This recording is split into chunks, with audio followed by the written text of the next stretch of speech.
Are we on? You are. You're here. I guess I am. For everyone who is watching, I'm Fabio Napoleoni, and I have been asked to interview Ben Olson for the Chuck Jones Creative Chat side. So I'm ecstatic that I was invited to do this. I'm honored because I personally, on a personal level, I like Ben. He's I think we're both the same kind of individuals. Plus, on top of that, I also have his artwork.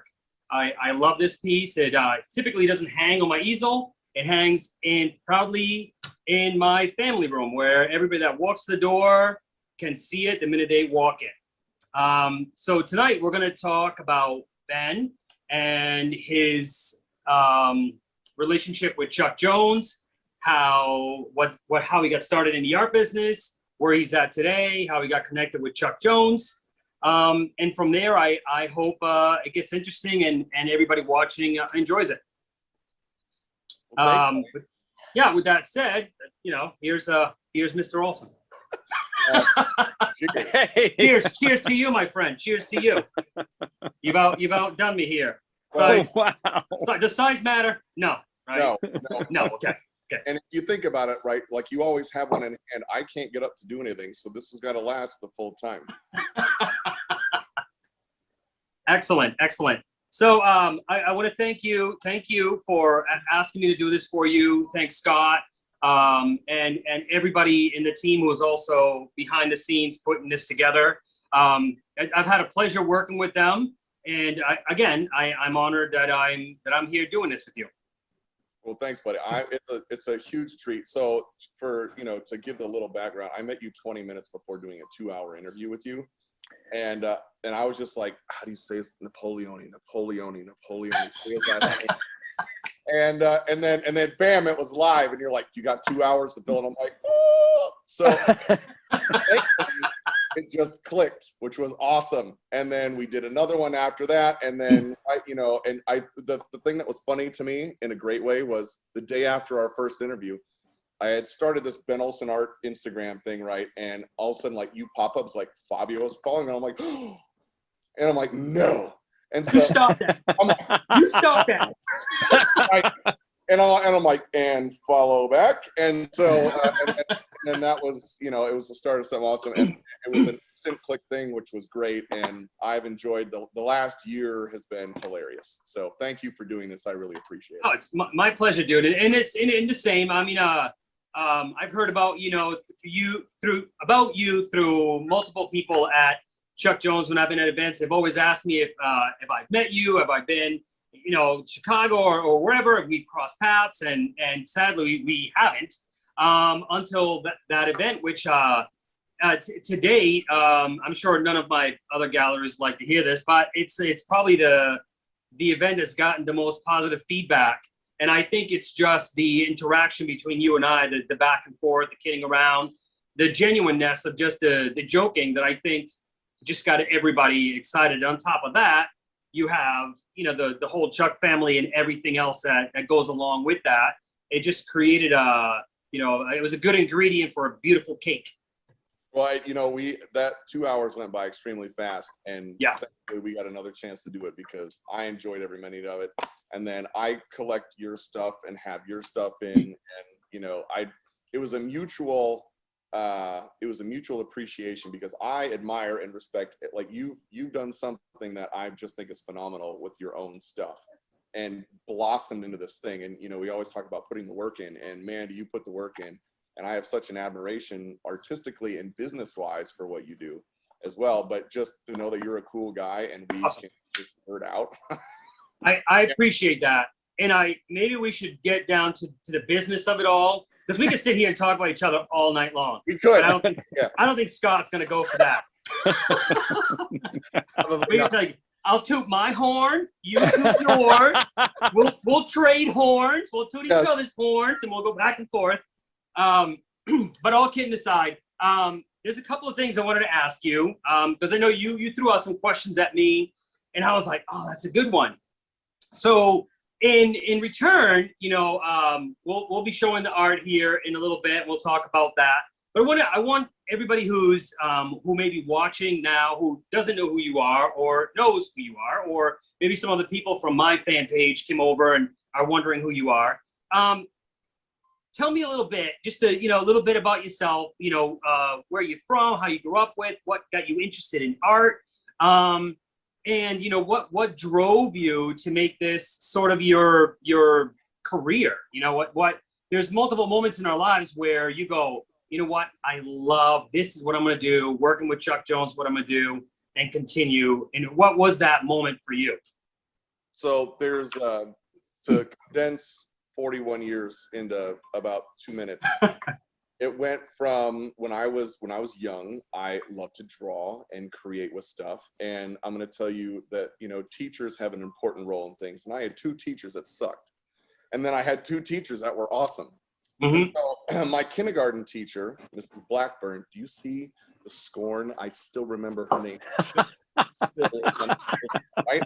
So Mrs. Blackburn, I'm in kindergarten, right? And we got coloring pages and stuff, and I've got crayons, and I'm coloring with the stuff, and then I'm not totally in the lines, and then I take crayons and I layer over stuff, and I take scissors and I scratch out, because if you like layer crayons, yeah, you know what I'm talking about, right? And so I did that, and she said that I remember this, she said that mine, I didn't do it the right way.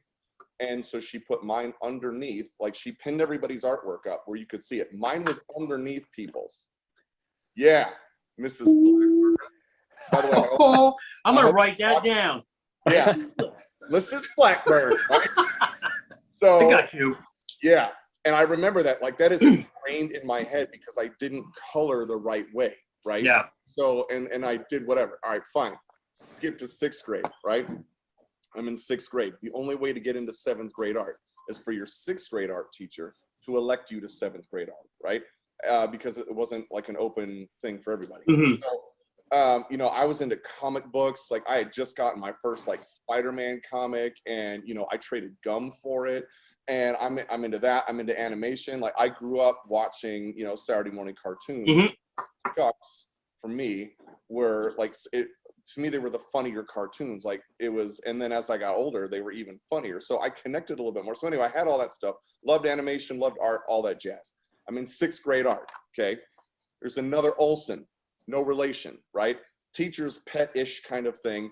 Not really interested. If you got into 7th grade art, that was an easy A, right? That you just, whatever, you got into your thing. Dude, I'm not in for the easy A. I'm busting my tail. We're drawing with silver, like pens and pencils, and I'm doing all this art. And I'm like, I told my teacher, I'm like, please put me into the 7th grade art, right? I know this is what I'm meant to do. I just need to get in there, right? I don't even remember her name. That's how bad it is. All right, Mrs. Blackburn was a scorn. This woman, I don't even care, okay? Because she put this other Olson in, and I don't even remember the girl's first name, right? Because whatever, she wasn't really interested. It's just an easy A. So I got the whatever. I did not get into 7th grade art because my 6th grade art teacher told me it's not good enough for 7th grade art. Though, in all reality, that there's moments in life where you hear things like that. I was told when I lived in Maine that my subject matter was not Maine enough. So wait, that's God's honest truth. What is Maine enough? Is it lobster? Not, Did you not lobster? Rocks, lobsters, puffins, and lighthouses. So it wasn't Maine enough. And I had this gentleman who worked with me who taught me how to do stained glass and basically taught me how to sell myself. And he tried to get me into brick and mortar galleries in Maine.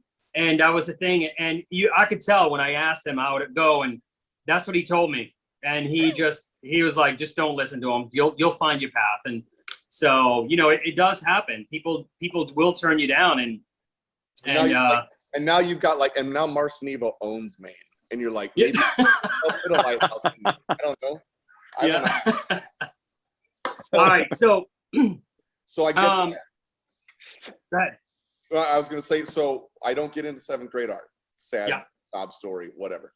But my 8th grade art teacher, now this is where it turns, right? So she can tell like I'm heavily into this. She lets me use all kinds of stuff that I never used before. And without telling me, I was always creating, and this is what I have such an admiration, like on many levels, but for a big one on you is you've created your own thing, your own line of characters. You developed this own thing. I love the stories behind it. Things mean things, right? And when I was in 8th grade, I was creating this little character. His name was like Zach. It was this cat thing or whatever. And I did these art pieces that were a little different. And she said, or she didn't say anything. She just submitted them for an award. And I got first place, both of them. And she came back with the awards one day and put them on my desk and said, "Congratulations, you got first place." And I was like, "On what?" Yeah. Like, on these pieces. And she just kept pouring into me and saying, "What would you like to do next?" I would always finish whatever project we did. Yeah. She let me play with other stuff. And I've tried looking her up, and sad to say, from what I found, like, she's passed away. And I'll tell you this one thing: if someone has ever made an impact on your life, please tell them that they've done something. Don't, like, I waited. I didn't realize I waited too long, in that, when I would tell these stories and stuff. And I really wish that I could have told her that, because she was a jewel of a woman, and my art teacher in 8th grade. And so then I get into high school, and I had two people. I had my counselor and I had my art teacher, Mr. Rohde. Mr. Rohde let me do, like, I first started getting into Photoshop in 1994, and working with that. He would let me use oil paints, all this kind of stuff. And I think we've got like two things. So I'm going to show one thing. Well, I'm not going to show the one. Let's go with Michael Jordan. So I'm in high school. I'm 17 years old. I got to get my portfolio together, and I'm doing all kinds of different stuff. And this is a 4 foot by 4 foot painting. And I'm a huge Bulls fan. Really, the dynasty. I grew up in that. Like, we would spray paint the logo on our, like, sandlot basketball court, right? I grew up when these guys were like reigning kings, and it was awesome. And so when he came back as 45, I wanted to do the Sports Illustrated cover, but I wanted to change it. So there's one thing in here that's not on that cover. And in the bottom right, Rodman was never around when he wore the 45.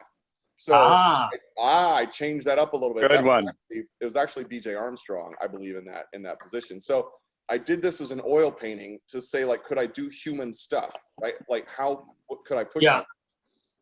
And I did, and I loved it. My parents had that one. And then and he let me use whatever. I would always finish the stuff, but he would literally say, use whatever you want. I built my own canvases. I experimented with all kinds of stuff, and he just kept that thing going. And I have a fly coming around here, which is ridiculous. Anyway, he's a fan apparently. And so when I was getting stuff together, I also, like, I love chalk, and I got into chalk. Could you show the chalk drawing, Scott? That one. So I did Buster Keaton, and then it's like a 24 by 36. And then I gave this to my counselor because she was instrumental in all 4 years of helping me to navigate, because she knew I wanted to be in animation. I saw Little Mermaid at the age of 10. My mom took me and my brother and one of her friends from work. And I remember being totally just enthralled with that opening scene of Part of Your World when Glenn Keane's animation. And I'm like, how do you do that? I want to do that. I want to make a living doing that. And so, you carry that through high school, and then letting me experiment with all kinds of stuff. Well, I did that chalk drawing. She helped me with schooling. I knew Ringling School of Art Design was my #1 choice, and I knew that my sophomore year. So I had a bunch of other schools, that were like plan Bs, but that's what I wanted. I put my portfolio together. I got in. Couldn't afford it, but I got in, and that piece I gave to her. She ended up passing away. I don't know, not a little bit longer ago. She died of cancer, which is sad because she was a wonderful woman. So I gave her that piece when I graduated high school as a thank you gift, and it's the best chalk drawing I've ever done. And I love the subject matter because I like silent film. I think that whole acting through like stuff, and there was so much character in his face that I'm like, could I pull this off? Yeah, for sure. And if I could pull this off in chalk, man, I could prove to myself that I'm okay. Like I can do this.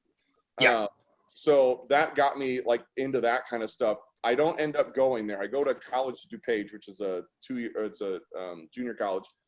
Great professors, because I couldn't afford Ringling. So great professors. I never graduated. It took me 4 years to not graduate from a 2-year school. And because my parents are watching, because my dad texted me to let me know he got on Zoom. They threw a graduation party for my brother and I. Now, Scott, can you show early life, please? So I just want you to see this. Yeah, you can put that up. All right, so there's me, right? Look at that little suit. Oh, that's adorable, isn't it? Stellar. And there's my brother. I just want to let you know, he never outgrew me, ever. I still have him by 5 inches, and he was supposed to be taller than I am. Never happened. So, and then you can see on the left, so my dad likes to refer to that picture and say, out of the two of us, right, we come from the same set of parents, but we are wildly different people. And that was I'm supremely proud of him because he got into the Air Force Academy. He graduated, he flew C-17s, he was in the wars in Afghanistan, Iraq, that dude's done stuff. And he now flies for Southwest. He's a phenomenal guy. He's got 9 kids or 8 kids or 7, and a lot of kids, and adopted 4 of them. I think the world of him. But if you look at that picture, we're so different. And when we're in that whole community college thing, like he graduates from the Air Force Academy, right, and flies jets, right? I don't graduate from a community college, and I'm going to draw pictures. So that's going to be the path. But it was I realized by the time because I wanted to be an animator, that was a thing. I wanted to be an animator. I thought that was my stuff. Illustration, fine art, all that. And it really wasn't. I'll tell you right now, if I would have gotten a job as a Disney animator, which is what I wanted, I honestly think I would have been bored, and it would not have satisfied, because what I realized later, and this will tie into when we talk about the Chuck Jones Center for Creativity later, is as a creative, and this is what I tell students that I mentor, any talks that I give or anything, as a creative, I'm a creative first. And I love to get that out through painting and through drawing, and design, and through film and writing and whatever. I'm a creative first. Knowing that, and knowing that opportunities can pop allows me the flexibility. I am far happier now than what say if I would have got the Disney animation thing. I honestly don't think that would have worked, because I love this. I'm ADD and not medicated, and I'm like all over the place, right? And it's great because I flip between different things. And so it led into a career path where if you would ask my dad, and I know he's watching because my mom and dad are watching, if you would ask my dad when we were in our, I was graduating high school or college or whatever, he would have said that out of the two of us, who would have run their own business, been a chairman of a business organization and all this other stuff, he would have told you hands down it would have been my brother. Would not have been, right? And not like in a derogatory way, but he's the guy who draws the pictures and stuff, right? My brother's that more logical mindset of things, and didn't turn out to be the case. So my path took a different way. And again, what the commonalities that you and I have is starting your own business and being a creative, but having a business mindset. And you got to put the work in, right? So if you want to make this as a career, this isn't something where like people are paying you to sit around and draw pretty pictures of stuff. And like, maybe when I feel inspired, I tried that on my parents once. When I finished that Michael Jordan, I'm like, I just have to feel inspired. It's, you don't understand. You're not an artist. You're not an artist. I have to feel inspired. And my dad was like, you better figure that out because your deadline is in like 2 days. So whatever you have to do to get inspired. And so like, that side of my dad plus the creative side of my mom leads to where we're in now. And we can explore the Chuck Jones. So that's up to I was 28. Started my own company, started doing design work, and started making a living at it. Yeah, it's, so I pretty much have the same path. It's just I tried school. I was just had this fixation with music, and I wanted to try that. I went to school for music, and in the course of it, I was doing well, more of the electronic dance stuff, and it just didn't pan out. But the thing that always was there in the background for me was art. And in the process of it is this little dense here, skull a little thick.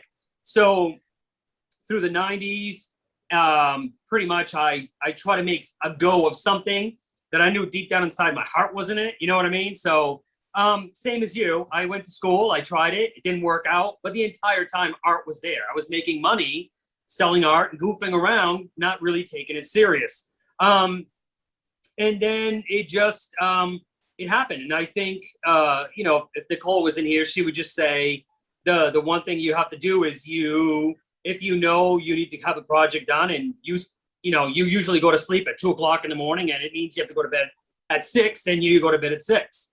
And it's a drive that makes specific artists successful. I think it's a drive, even if you're tired or you may not know all the techniques or that you were taught or you learned or you've learned through the School of Hard Knocks or whatever.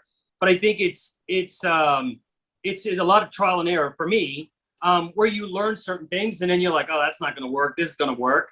And it just does. And I think at the end of it, just like you said, you have to have a drive. You have to not necessarily want the success, but you want something to work for you, something you could show that's there. And then through the mistakes over and over and over and over again, there's a spark of something that's wonderful. And then you work with that.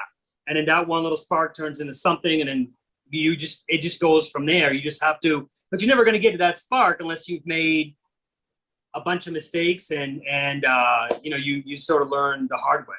Well, like when I was 28, so I got into design. I didn't go to school for that. I got a job being like a sketch artist, and which was kind of design. I learned. I had some great people that I was working with, learned on my own. And you're right. The whole thing was I want to make a living. I'm not looking to get rich. I want to make a living doing what I love doing. And then I feel very strongly about like not just keeping it for yourself. You must continue to use this to affect other people in a positive way. So, when I found that through the design stuff, I started, you want to talk about something, dude, I don't know crap about networking, right? I'm 28. I don't know crap about networking.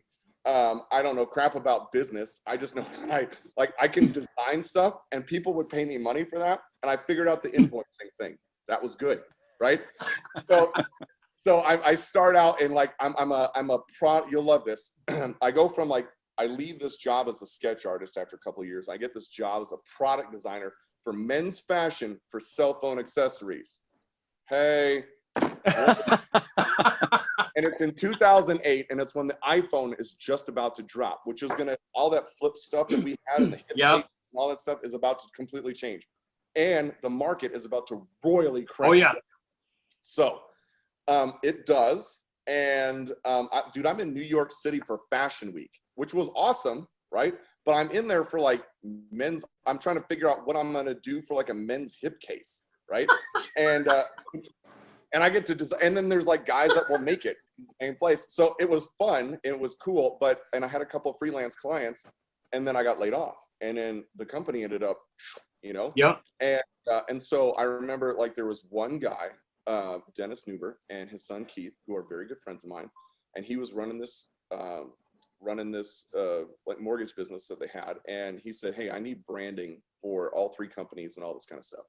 I said, okay. And he's like, how are you doing? I was a senior level designer applying for entry level designer positions and couldn't get those because creative directors were applying for senior level and mid-level designer positions. There was just nothing. We are the first department to get axed. So like, I couldn't find squat, right? I was looking at DHL and being a driver or whatever. Like my job out of college was taking pictures for auto, which was funny. But it's, I get into this thing and he's like, okay, how much would this cost? And I tell him how much it would cost if I did it all. And he goes, okay, here's the first half. And that was in 2008.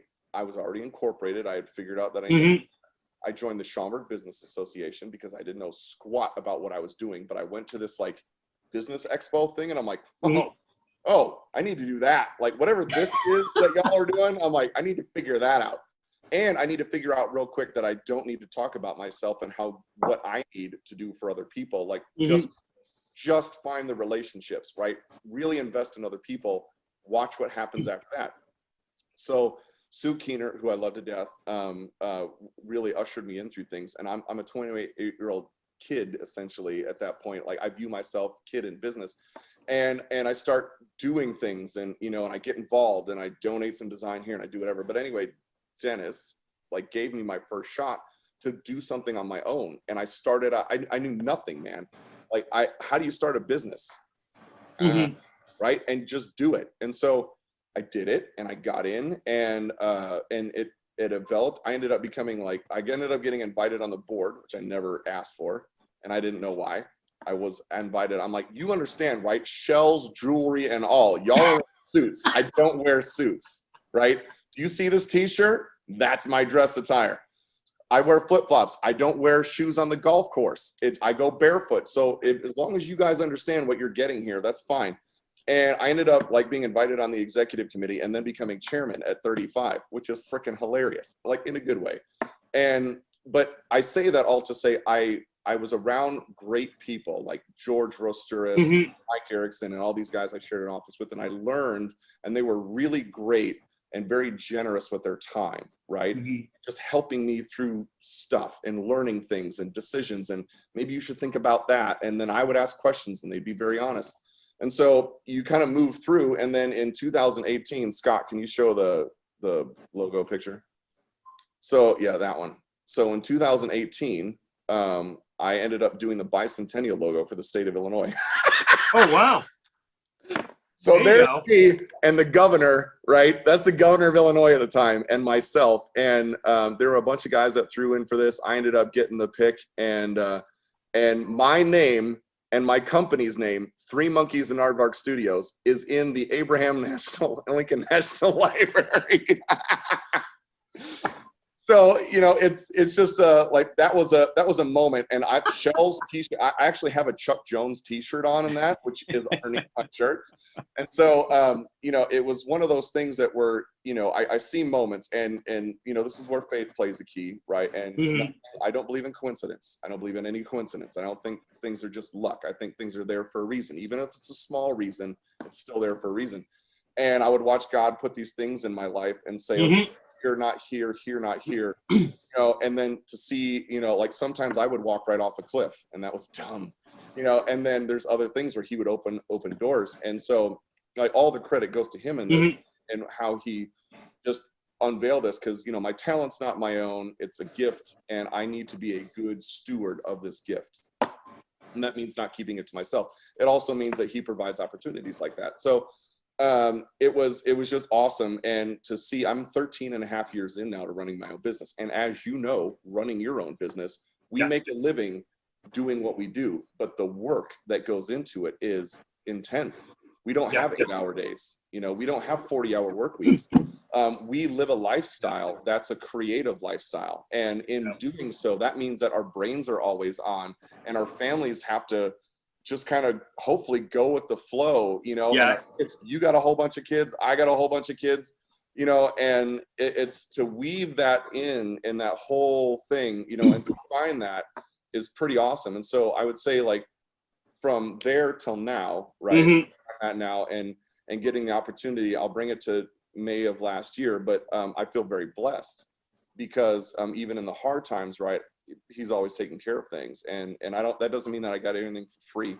That just means that, like, I know that I'm not in control, and I'm okay with that. And so, and it's a release, dude, because I'm not sitting there freaking out about all kinds of stuff. And so, like, last March, when everything went to crap, right, I lost 80% of my business for the rest of the year. It was gone. I didn't lose any clients, but I lost every project. I lost project that was in the thing, and my business, right, which I raised my 5-year-old and my 3-year-old, and I have since they were 2.5 months old and 5 weeks old. They come with me to the studio every single day. So I changed my mindset on things, and it's just us, and we do things. I don't need to make as much money. We just need to make a living. But you know, last year wiped out. That's it, done. July, do you know what I had for deposits in July? 0. And in that, and this is what I love about, I mean, I love a lot of things about Craig, and I'm not just saying that because I can see him on the screen right now. But, handsome fella. Right, he is a handsome fella. And but here's something that, like, that dude, and I have a great respect for him on so many levels, just like I do you. But it's all about like, we're entrepreneurs. We're all entrepreneurs. So what are you gonna do? Are we gonna quit? No, we're not gonna quit. Like, I'm not doing this to quit. I got a lease. I got 4,000 square feet of studio space. I got a mortgage. I got kids. I got all this. I'm not quitting. Like, we're gonna figure this out. And you know, Craig would come up with stuff and be like, "What do you think about this?" And I'm like, "All right,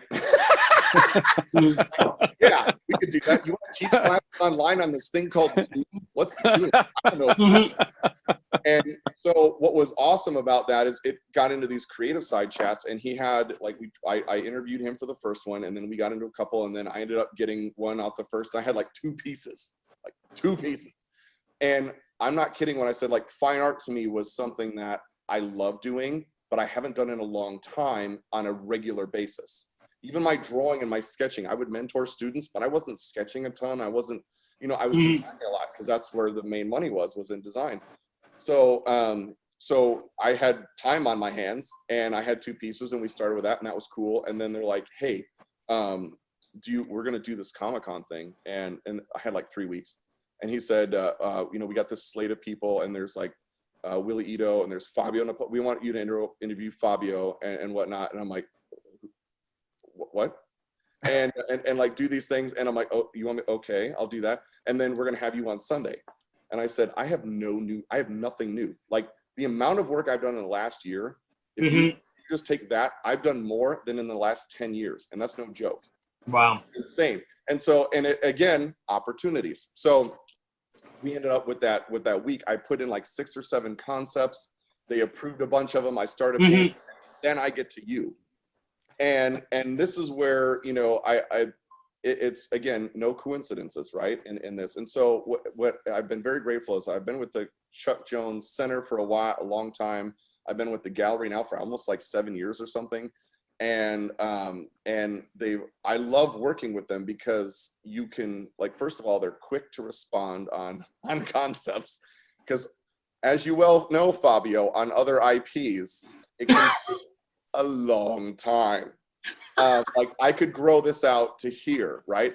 And so they're quick to respond to things. They give great notes, and they really do. Like that whole persona of Chuck, which is this constantly creating thing. They live that, so it's awesome. And they let me go with some stuff, and then I get to you, and we speed dated for like 20 minutes. And true, and, fact. you know, yeah, and we're like, hey, that's a fact. I like windy walks. I like cocktails, holding hands on the beach.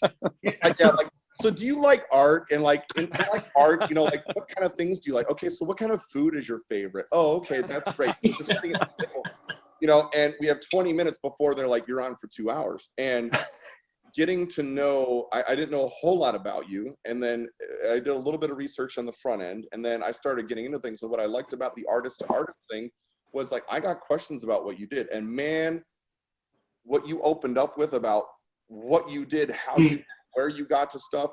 Like I just sat there, and it was like hanging out with a guy that you had an instant respect for and an instant admiration for, and be like, dude, you know, like the art, the everything, like we live this lifestyle that's creative. It's not a job. And just you as a person and how you are, I'm like, you're easy to get along with. So that kind of propelled this thing to where I just keep creating stuff.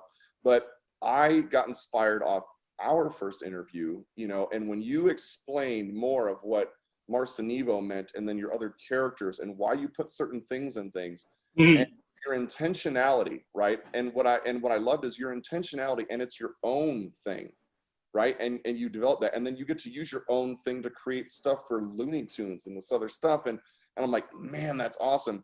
So that was an inspiration off me and helped to catalyst. I'm like, all right, I'm like, I know this is happening for a reason. You know, I still make money doing design, but I've been given this opportunity. So let's see what happens. And cool. A year later, June 3rd, here we are. And you're hosting. It's you know, I've said it 1,000 times. Working with Chuck Jones is probably, it's on top of my list of achievements. Even with opening my own gallery, still I look forward to it every year. I like that. I grew up watching it, you know, on Saturday mornings, and just knowing the character. Who doesn't know Bugs Bunny? Who doesn't know Marvin? Who does, you know, it's they're iconic for a reason. And to have the ability to create and work with them is just something that I could just do that forever. And the fact that they let me incorporate my characters or put Chuck's into my world is again, I mean, I brag about that. That's just that's the thing I enjoy, and it's I just do. I enjoy it. And I'll continue to do it until these guys are like, hey, we're sick of you and your puppet, and get out of here. So, you know, just I got to jump in for a second because just so we're clear, that will never happen. So it's just thank you. I'm just gonna throw the gauntlet out there, and now that you kind of both brought it back around to Chuck Jones, I get the opportunity to you know, I think, Ben, you mentioned it about, you know, Mrs. Burnside, that you never had the opportunity to tell her that she totally, you know, inspired you, not in the right way, but she inspired you in a way. But and also that you should let people know when they do make an impact in your life. And so, you know, Ben, first and foremost, because I met you first, you definitely have made an impact in all of our lives, in the Chuck Jones family, in the Chuck Jones Center for Creativity, and me personally, because, you know, I got a bro bond with you before you and Fabio did. I don't have the art side, but we did get a bro bond in that way. He's stealing my thunder. He's trying to claim it. No, just so we're clear, you so stole it way beyond whatever else is there. I just, you know, I still hear the stories. Every time I get together with Ben, it's like, hey, you know what? I was hanging out with Fabio the other day. And so it's an ongoing thing. It's just like, you know, I used to be hanging out with Craig, but now I'm going to be hanging out with Fabio.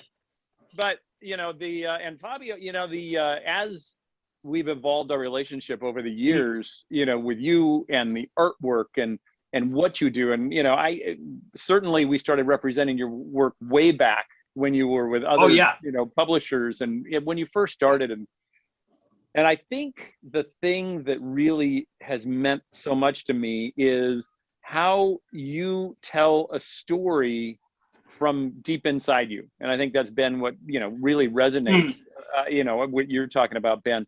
And that was getting, you know, knowing my grandfather and how he created film and art. And it was always about, you know, finding the deepest part of who he was, whether it be a cartoon character or a painting or a story or writing, and expressing that to the best of his ability.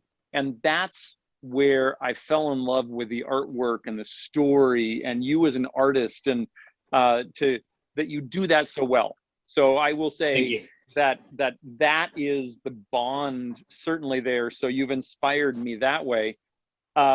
And then getting back to you, Ben, as far as what's happened over the last year, I mean, I knew you could paint.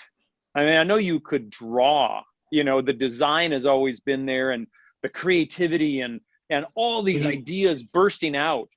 But what, you know, taking a quote from Chuck, I would say, what I've come to realize over the last year is you can paint your ass off.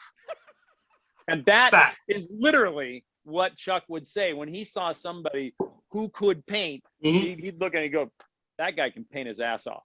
And, you know, so, I mean, looking at what is behind me, and I mean, I picked this one on purpose. You know, there's so much to this painting.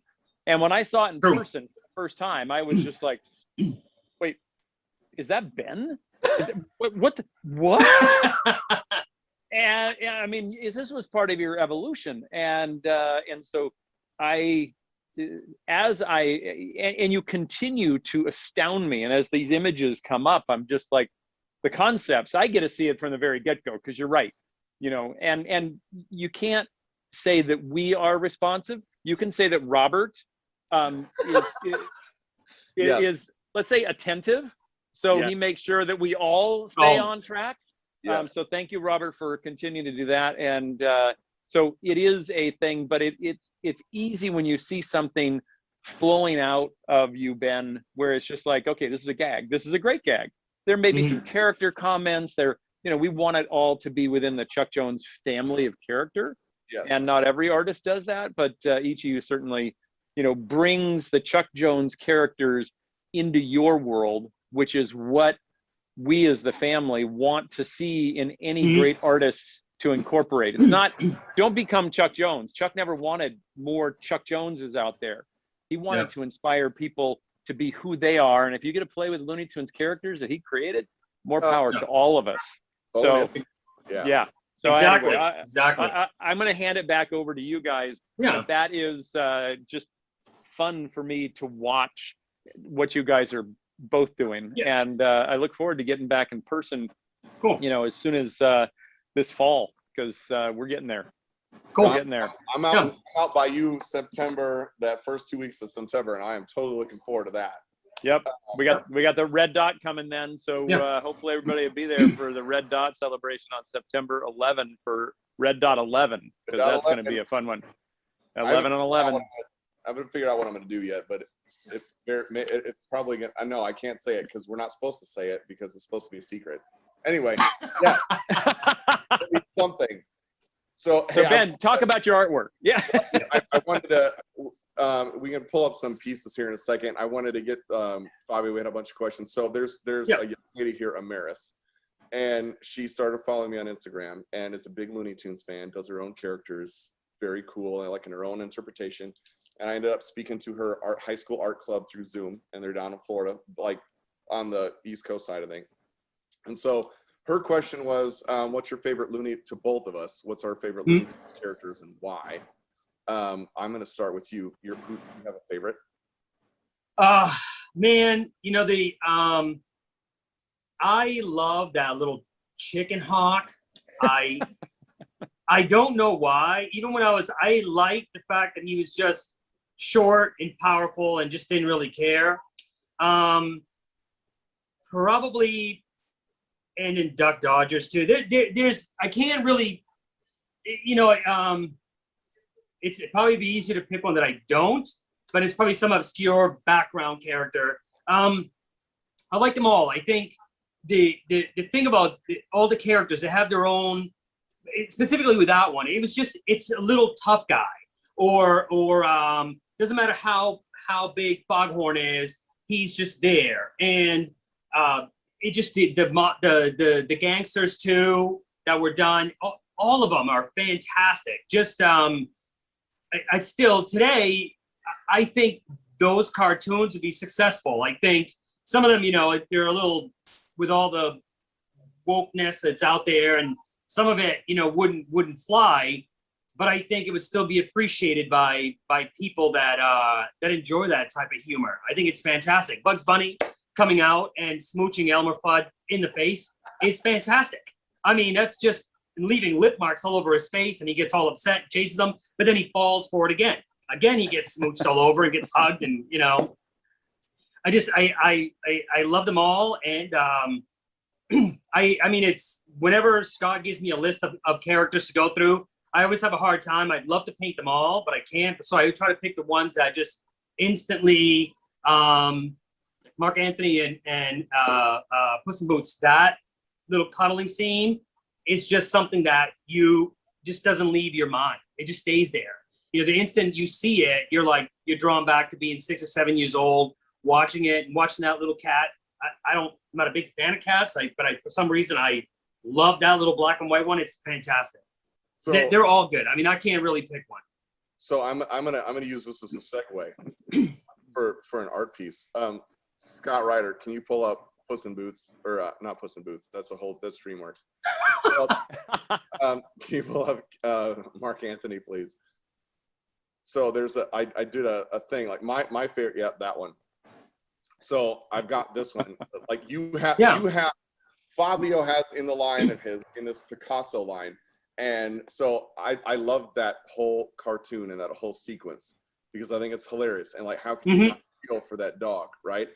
And so this was the original, like it's anything on here. I think if it's an original, you get the concept sketch, which is usually the later stuff is half the size. So it's if it's a good size painting, then it's a good size drawing.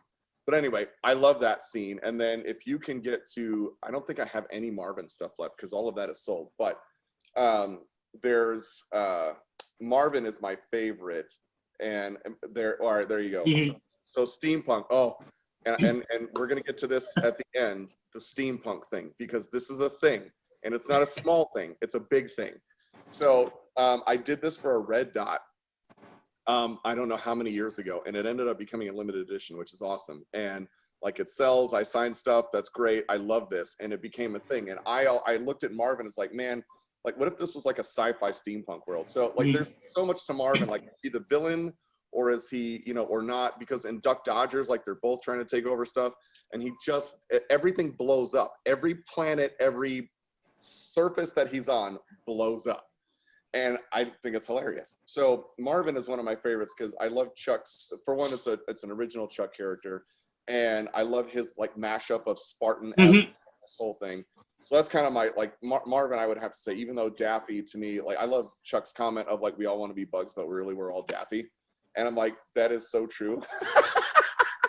I'm like we're that guy. Yeah. We think of them ourselves, and then it turns out that's not the case. So.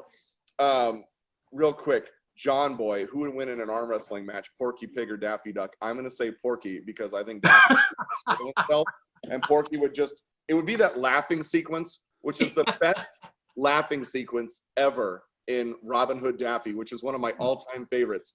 And he would get outmatched. Like, he wouldn't even realize it happened, and it happened. And then Mike asked, will your Bugs Bunny jersey be used in the minors this season?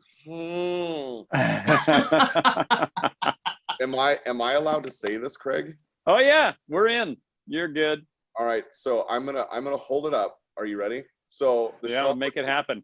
So for our Chuck Jones big draw, right, which we're doing out here, this is the Bugs Bunny jersey. Sweet. It's celebrating his 80 years, right? It's custom carat numbers. It's the whole thing, 1940. And as a bonus, the Southern Illinois Miners will be wearing Elmer Fudd with dynamite custom numbering. These have been approved. They're gone. They're off. They're being promoted. So, Mike, yes, both teams wearing jerseys amazing. will go up for auction. What's awesome about this is they auction off the jerseys. It benefits the Chuck Jones Center for Creativity Chicagoland and all the programming here. So, yes, and all that good stuff. So, getting to, I think Mike's going to shoot, or Scott's going to shoot us so we don't talk about artwork too. So, there's, you know, to your point on like creating stuff, right?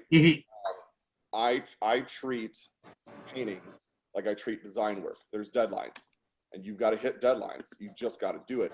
And what I found very cool is, am I going to make a steampunk series? Yes, Buell, and I'm about to get to that. So hang 10 for a second, because this steampunk's about to go like nuclear. But in the painting of things and creating of stuff, I grew up on Chuck Jones, and you know, like there some Rob McKinson stuff is good, and you know, loves Tex Avery style and all that kind of stuff. But I really understood that, you know, when I was in high school and I rented, or I checked out from the library, Chuck Amuck, and page 159 or 160 is Drip Along Daffy. And I remember like seeing this cover on the shelf and saying, I love that. How does he do that? And I started reading his book, and I was, I don't know, I was a freshman in high school. So this was 1993. And I was drawing sketches out of there, and I was learning. Chuck was teaching me without even knowing, without ever meeting me. He was teaching me things. And I have both books. I have Chuck Amuck and I have Chuck Redux, and I love those books.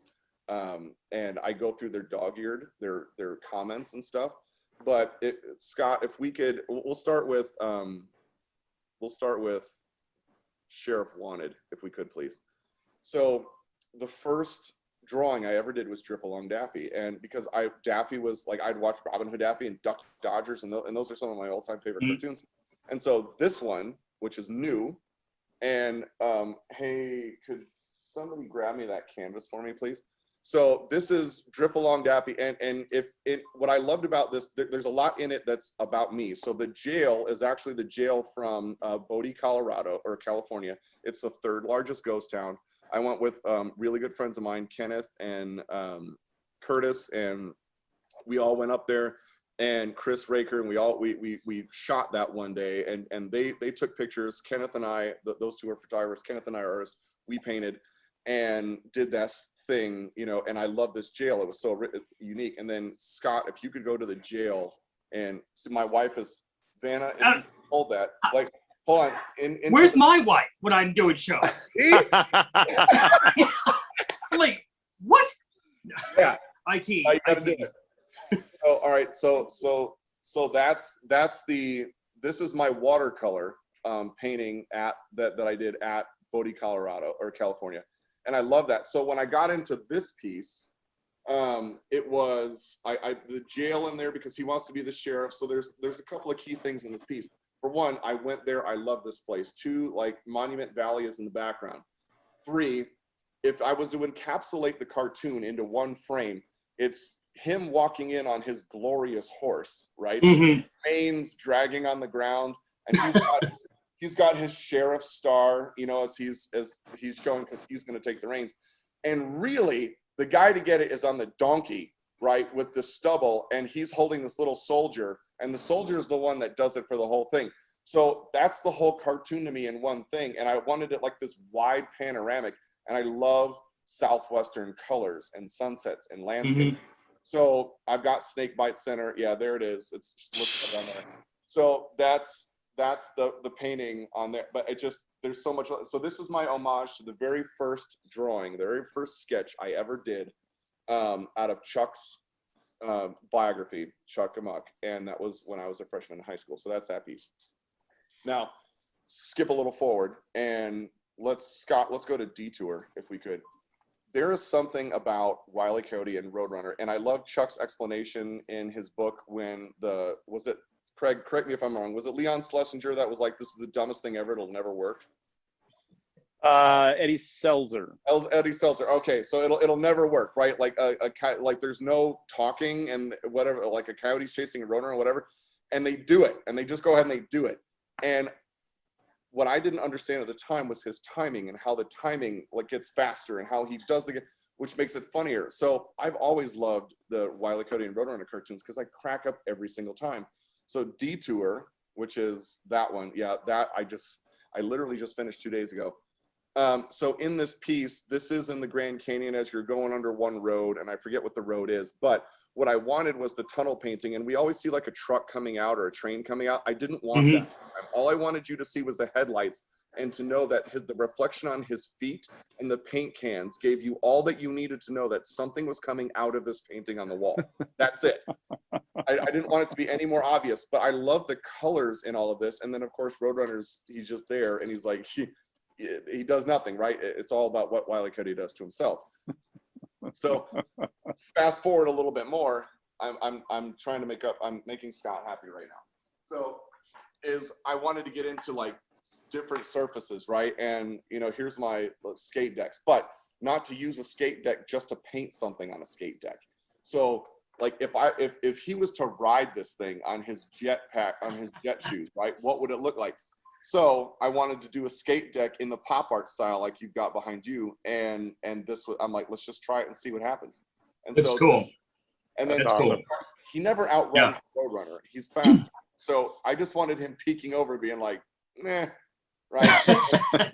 So skate deck, all that kind of good stuff. And then yeah, that's cool. And then that's cool. To tie into the other piece that I finished, I have a couple other works in progress, but and then we'll get to the steampunk stuff. But this one behind me, and like I love Superbugs, and what I love about like Batsuit Wiley and Superbugs and Stupor Duck, right, is they're in their own costumes. You're not putting Looney Tunes characters as Superman, as Batman. You know, you're putting them in their characters for, you know, in their suit. And so this is from an Alex Ross cover. I love Alex Ross. I have a great respect for him and the work that he does. Like that dude brought comic art to a totally different level, right? And so this is based off his like Superman 2, I believe, cover. And I wanted this like carrot power because that's what gives him all the juice to do what he does. And I wanted him just hovering over the city. So if you look at Alex Ross's Superman cover, and then this is where the inspiration came off of for Superbugs. And he's been in the studio with his family, and they were hanging out and doing some stuff. And what I wanted to mention and why this is an homage to him and like my appreciation for him is not only is he a great artist, but he's just a super nice guy. And his family's really great. And I had asked him if he would be able to do a Red Dot piece for us for Red Dot Chicago to raise some funds. And I said, if you're busy, it's fine. Don't worry about it. And he was. I mean, the dude's producing all kinds of stuff. Well, a year later, I got a text from a mutual friend of ours who are good friends of mine. And I've got some of them in the studio tonight hanging out. He's like, hey, you remember that comic book artist friend of ours? And I'm like, yes. And he's like, he felt bad about not being able to do Red Dots. So here's like 30 artist proofs signed to raise money, like for the foundation. Wow. No strings attached. Just do it. And I'm like, what? And so, you know, we've been able to raise thousands. I've shipped to Italy, man. I've shipped to Italy for guys finding stuff. And so this is my homage to Sir Ross and his style. I'm not an Alex Ross, right? I'm Ben Olson. And so I can't do things at his level. It's I saw that Tuesday, and it did not look like that. No, it didn't. It was blank spots. Yeah. There was a sky, Yeah. there was a cape, and there was some gray rectangles at the bottom. Yeah. So between then and today, you have completely filled, created a face. I remember you saying like, I got to do some like windows, the buildings down here, and I'm going to do this and I'm going to do that. And I was like, he's going to get that done and that done and that done. And I'm like, he's out of his mind because he's like not going to sleep for like 3 days. But you managed it. It looks amazing. It looks good. It looks really good. And Alex Ross, you're 100% correct. I have a Hulk piece down my hallway. I have about 6 or 7 Hulk pieces. A couple of them were done by him, including one of them I think is a sketch. And it blows my mind every time I walk out of my wife's office. And then you walk out, I think it's like 4 feet tall. Just the muscle tone, the facial expressions, the details in that print are off the chart. So I can't even imagine what it would look like in the original in person, because it's like he's almost crawling out of that canvas. It's scary. It's amazing. He does photo reference. That's what kills me. It's like he just like it looks so, the sweat on his arm and coming off his brow. Yes. It's amazing. And then I think I have a sketch. Yeah, it's a sketch of his too. And that's pretty cool too, because I know that, we get concepts, and you and I will draw concepts.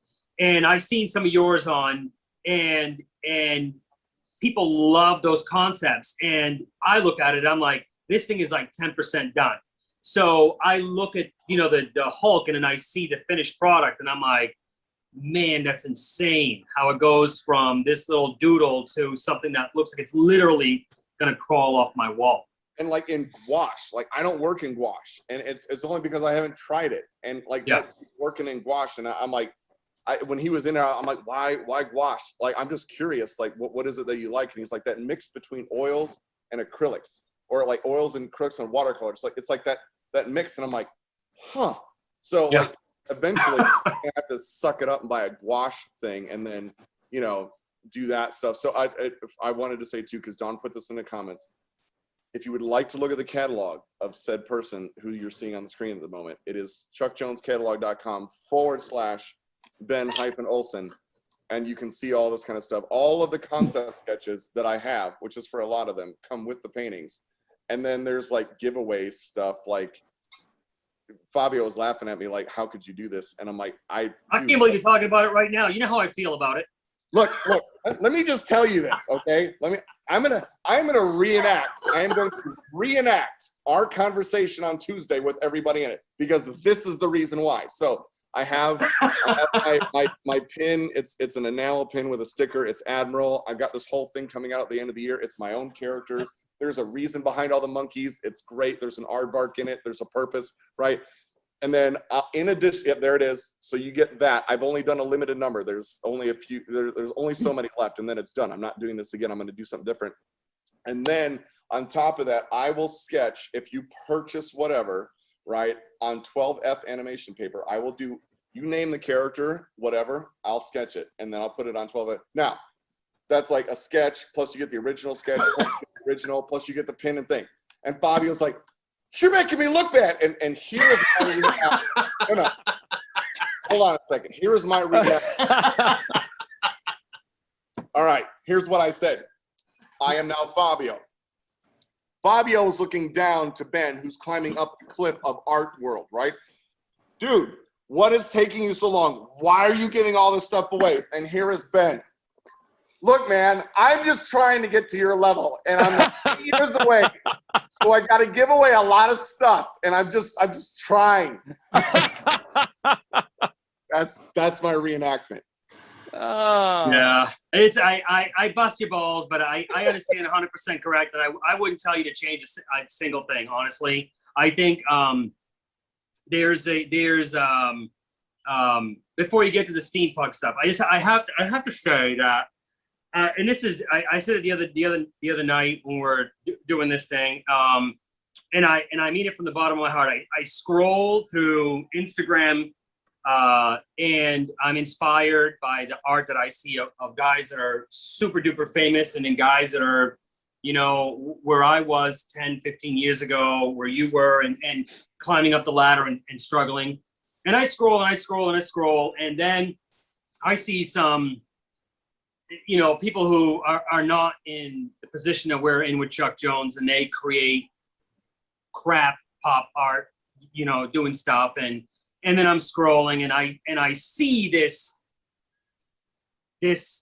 Marvin and Canine, and I'm like, whoa, you know, instantly like scroll back, and I'm looking at it, and I'm like, this thing is freaking fantastic. And to go back to the earlier conversation, it's you maintain the integrity of the characters, but then at the same time there is something in there. There's something, whether it's the line or the fact that you use the colored pencils or the black. There's something in there that shows that it's you. And then I'm looking at it, and then I see your name, and then some profanity came out, and I was like, look at this guy. I was like, I'm gonna message him right now.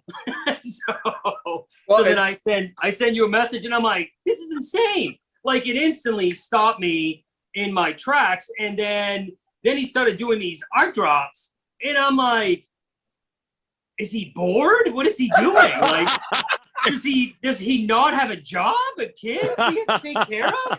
I'm like, what are you doing? And I get it, because I've seen you, and you have your kids with you in the back, and they're all in the camera with you, and there's and what I'm getting to is there's a genuineness about you that I think that's part of the reason that you're successful. You know, not everybody can draw a Chuck Jones character. Not everybody. There are people that try, and you can see it, but you don't feel it. You know what I mean? And when I look at your stuff, you feel it. There's a creativeness to it that it just comes, like the one that was behind Craig. I mean, it's just super cool. But the integrity of the characters is still there. You haven't changed the color of the Roadrunner, or, you know, there's certain people that do stuff like that. When I do it, I try to maintain as close to the character as possible. So I think that's my admiration to you for doing that. And then when you add your little things in there, again, it just caught my attention instantly. And I was like, again, profanity. And then and I was like, this is really cool. And then when you just start, as you're growing it and growing it and growing it, I'm interested to see where it goes from there. And so yeah, you have a fan with this guy right here on that series of the steampunk stuff. It's stellar. Well, you know, I appreciate that, dude. And it started with that steampunk Marvin that I did for Red Dot. And then it kind of like, and I'm like, all right, and it sold and for Red Dot, and that was the whole purpose of that, is to raise money for the Chuck Jones Center, and that was awesome. And then they made a limited, which I was totally shocked by, and I'm like, sure. And so in doing that, I'm like, I've wanted to explore that. And right before I get to the steampunk thing, Buell, to answer your question, yes, this video will be on YouTube, and you can share to your heart's content. We appreciate your support, sir. there's in the art drop thing, how that happened was I've seen art drops go on and, and people drop art and whatever. But really this year to me, this last year was something where I've had a lot, like I'm in the business community, but a lot of friends of mine, a lot of us have struggled personally, professionally, there's been all kinds of stuff. And thankfully, I still keep I've got a kind of an uncanny knack to be able to like compartmentalize and stuff.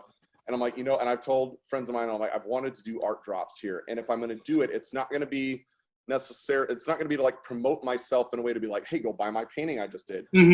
It's what I want to do is I want to push myself as an artist to just draw different things. And I want to bring joy to people. And that is the primary reason. I want to bring joy and excitement. And there was no better year to start that than this year. So exactly. And I see him on the attendees list, and I'm going to say, Mr. H, Mr. MH, you know who you are. Won an art drop because I did a few online, I did a lot in person. And my thing to art drops was I want to do stuff that I love doing, and things that would be difficult for me normally, and I just want to keep sketching. And let's just see what happens. And so I did a little Grogu, with a little edge plate. And that was in November and last year. And I didn't know if anybody would even care. Who's even going to care? It's a 9x12 piece of paper. It's a little sketch. It's like 6x6 inches. And a good friend of mine, Roxy, like found it and like found a way to get like her kids into the van and like figure out a way, and got there before everybody else and grabbed it in like 30 or 45 minutes. And I'm like, oh, okay, all right. Well, and that was in like November. And I'm like, what would be awesome? Instead of the 12 days of Christmas, like in that 12 days of Christmas, what if I did the 12 art drops of Christmas? And then in that 12 art drops of Christmas, what if I did 2 sketches for each art drop? And the premise is you keep one and then you give one to somebody else. I want you to feel joy in something you're getting. I want you to feel excitement in a scavenger hunt. I want to be able to produce something that's worthy of somebody wanting, right? And that's good. I don't want crap. So it's going to push me as an artist, but I want you to be happy and I want you to make somebody else happy. That's what I want. So the whole thing is give, give, and give. I'm all about, I would much rather see the more we give to other people and we fill other people's cups, the more they fill someone else's cup, the more our cup gets filled by somebody else, right? The more we take and suck dry, the more everything just becomes desolate. I don't want that.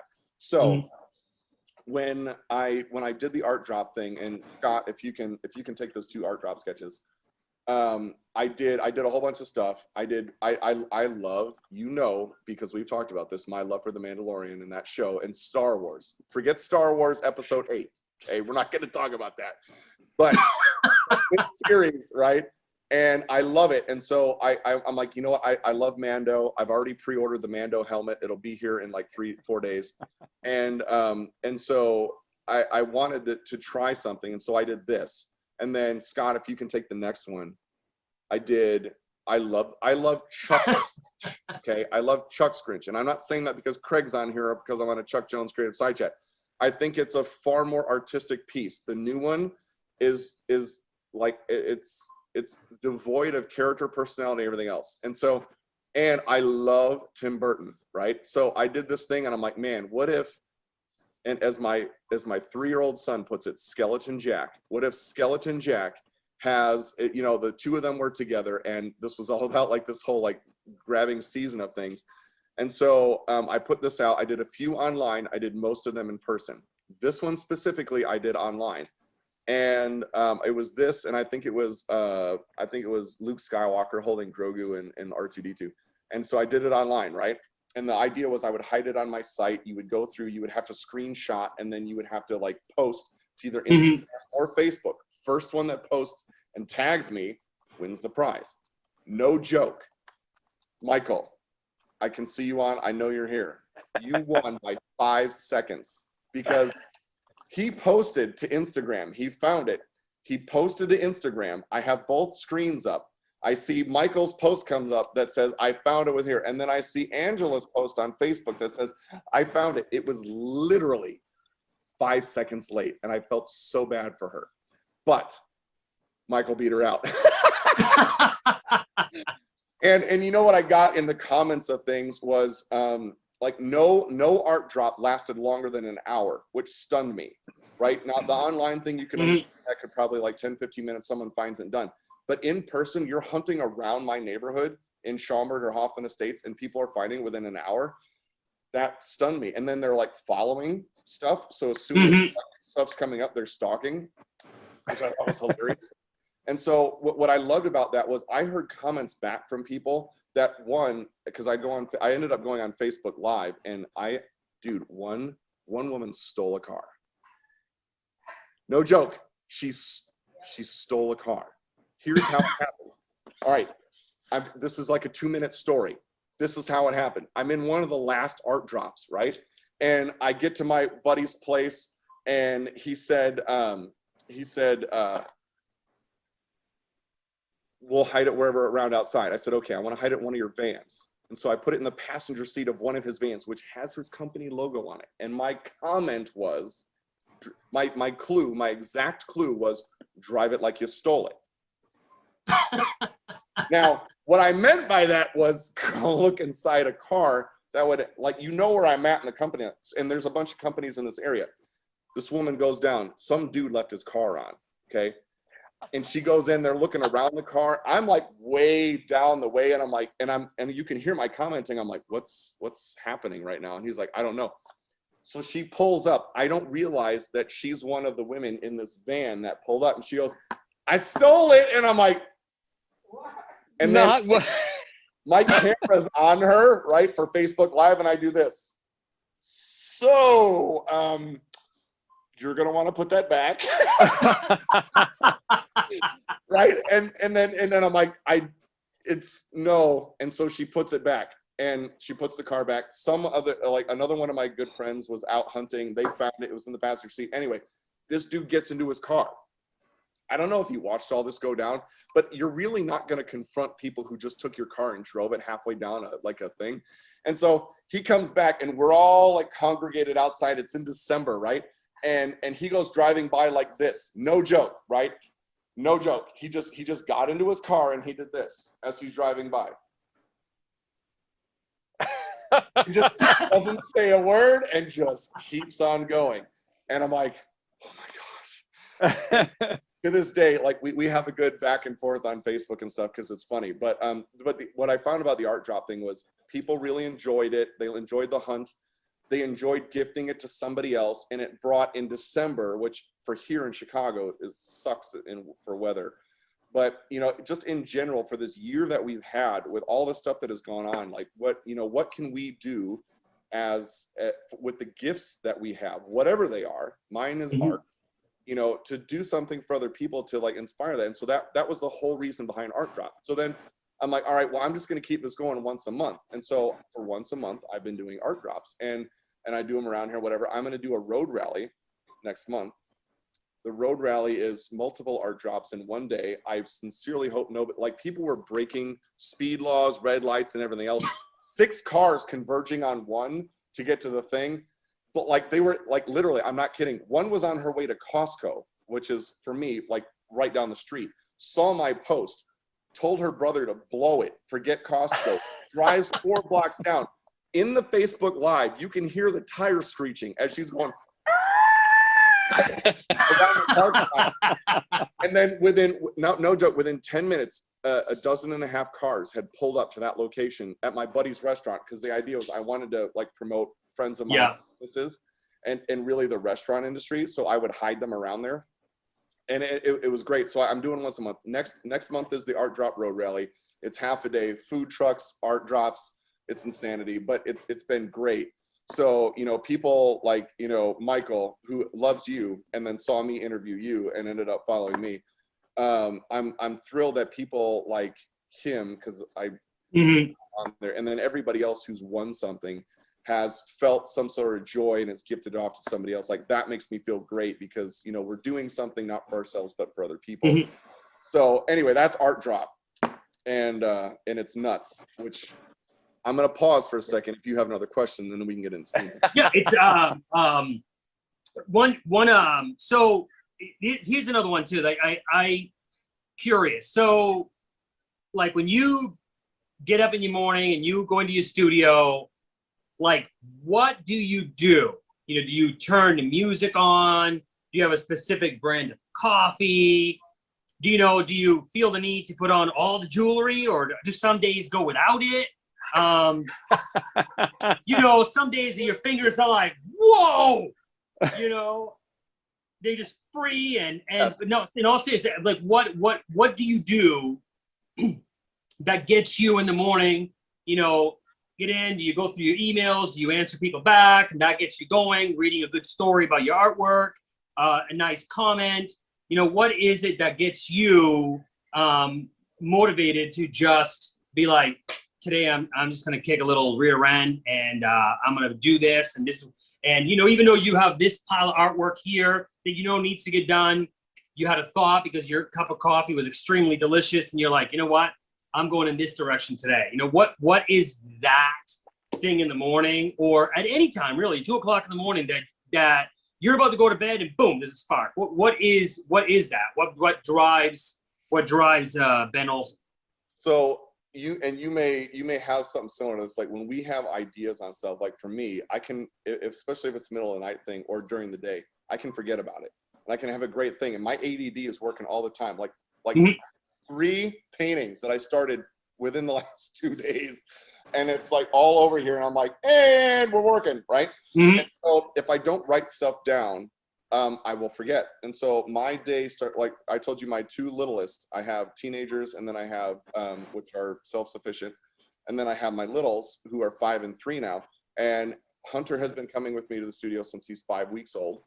And and Michaela who's my favorite, but we're not supposed to have favorite kids, but I'm gonna say she's my favorite.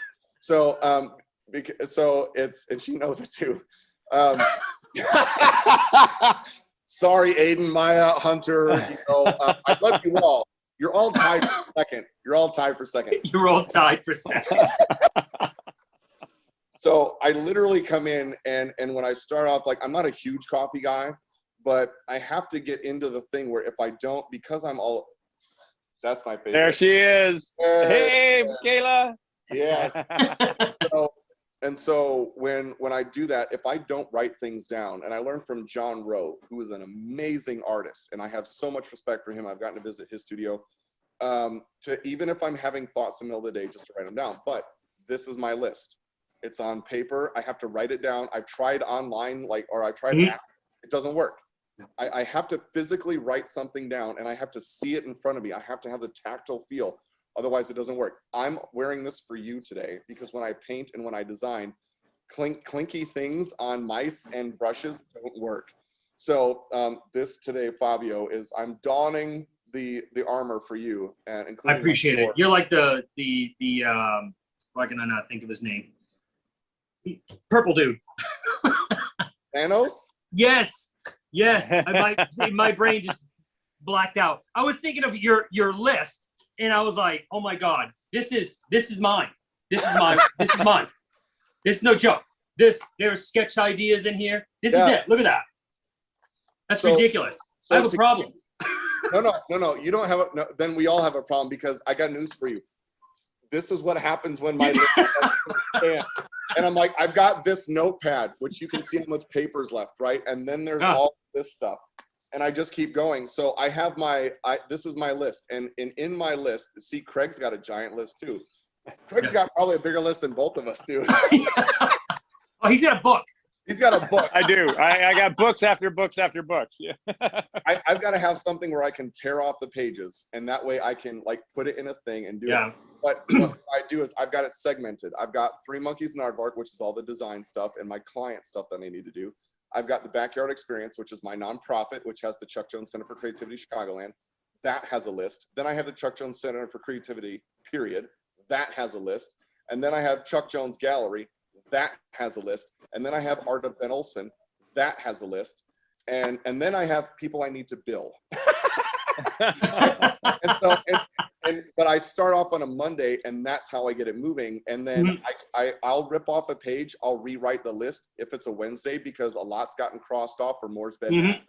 But I have to do that. And if I don't do that at the beginning, I forget stuff. And thankfully, even when I do forget some things, I'll, somebody will email me or whatever, I can put it back in and I'll apologize. But that's how I have to keep things straight. So here's what my week looks like. Mondays are pancake day, which means on our way into the studio, I get Mac and Grunt. His name is Hunter. We call him Grunt. There's a whole thing behind that because he used to grunt a lot as an infant. He'd be like, and we're like, Hunter the Grunter, which became Grunt, which became Gruntus Maximus Aurelius Odecimus Infus, whatever the third. There's the whole thing. And so I get Mac and Grunt like pancakes from McDonald's. That's our thing, right? And I get an iced caramel macchiato. It sounds fancy, but it's really not. It's only $3. And usually I have a free thing. So there you go. That's Monday.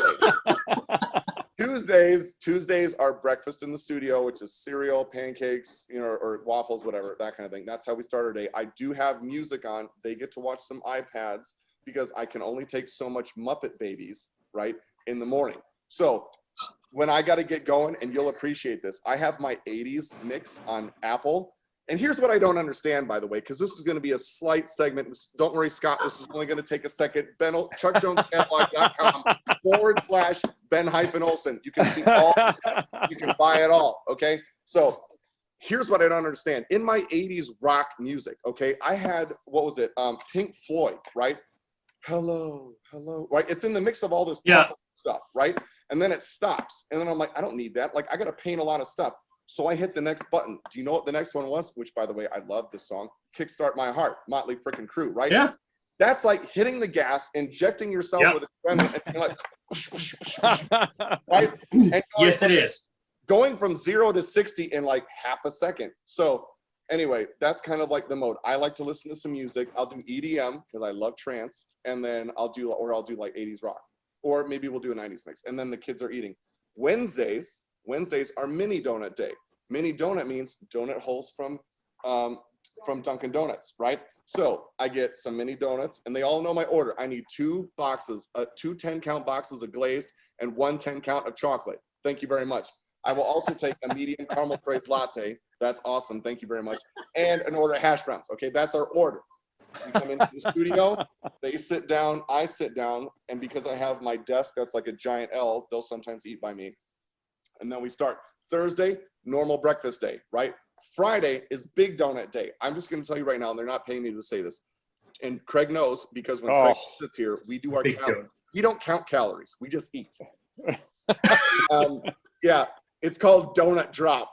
Oh my gosh, it's the best donuts ever. I have gone to war on Facebook for the integrity of that organization. So we get big donuts, and then we come in, right? And then we have some big donuts, and we have some some juice boxes. Don't worry, it's apple juice. It's 100% juice. I don't do the sugar stuff, right? And then we do that.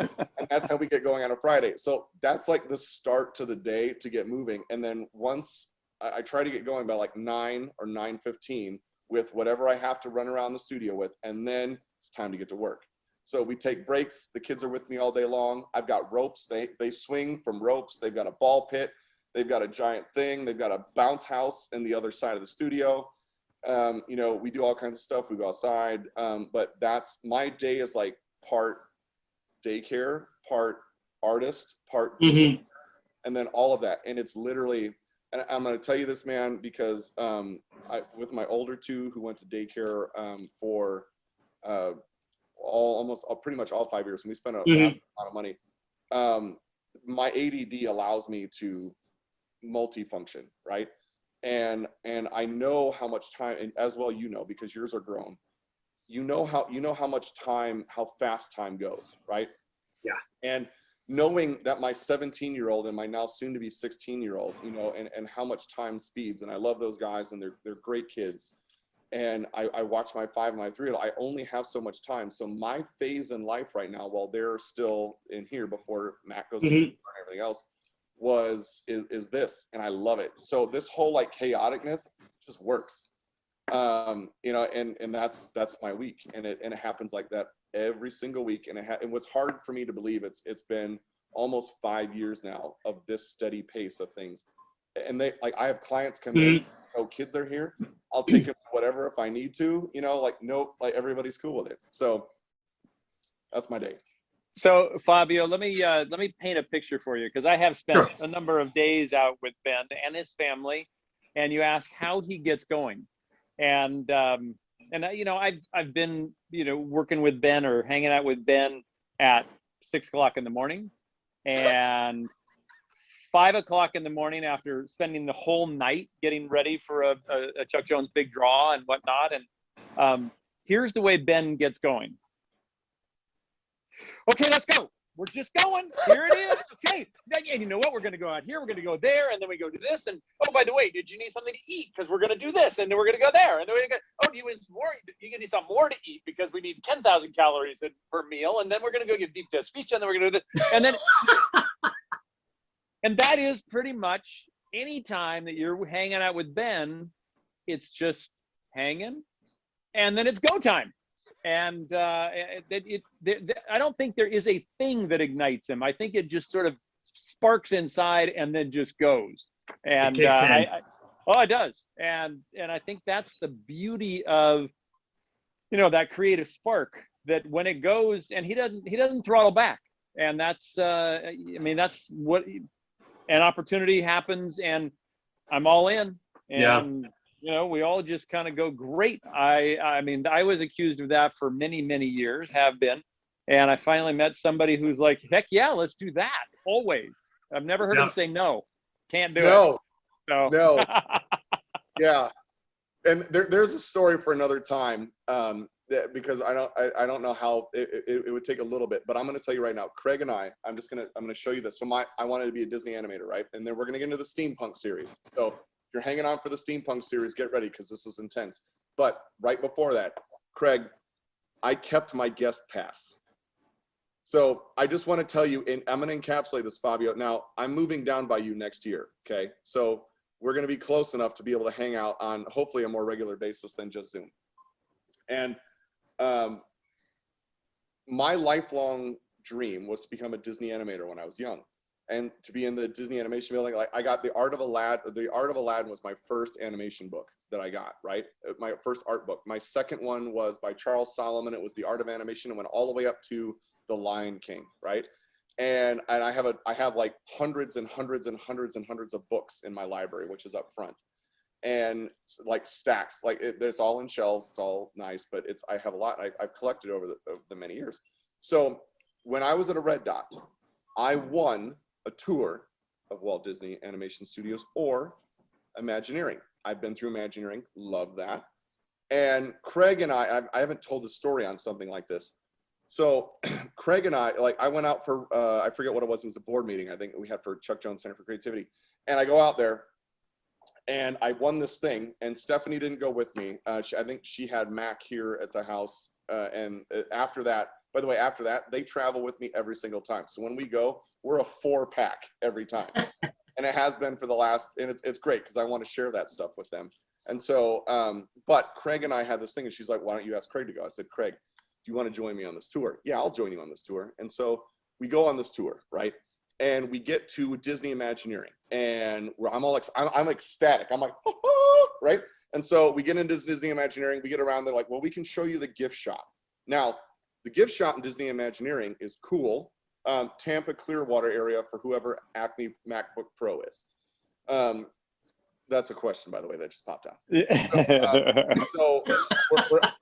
So we're out there, right? And we go in, and the gift shop is cool. Like, I've got WDI stuff, and that you can only get from there. Bruce, yeah. Yeah. I love Bruce. Acme. Yeah, Acme. I should have known.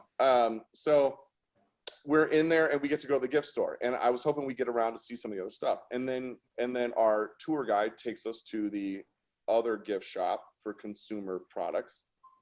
Okay. On the lot, right? Yeah. And then I'm looking at Craig, and I'm like, okay, and we're around the gift shop, and then we leave. Well, to put a little thing, the thing is that when we'd been there a year or two before, it had, we'd gotten in to see all kinds of things, and they'd kind of shut the opportunity down. And so we did walk around the grounds of Imagineering. There were a lot to see, but not into the sort of deep side like we'd done in the past. So this was like, well, let's go over to the studio. And then we went there. So she says, and she said that, so we could go to the studio. And we're like, all right, well, let's go to the studio. Let's see that happens. Now, Fabio, I mentioned at the start of this, I don't believe in coincidences, ever, right?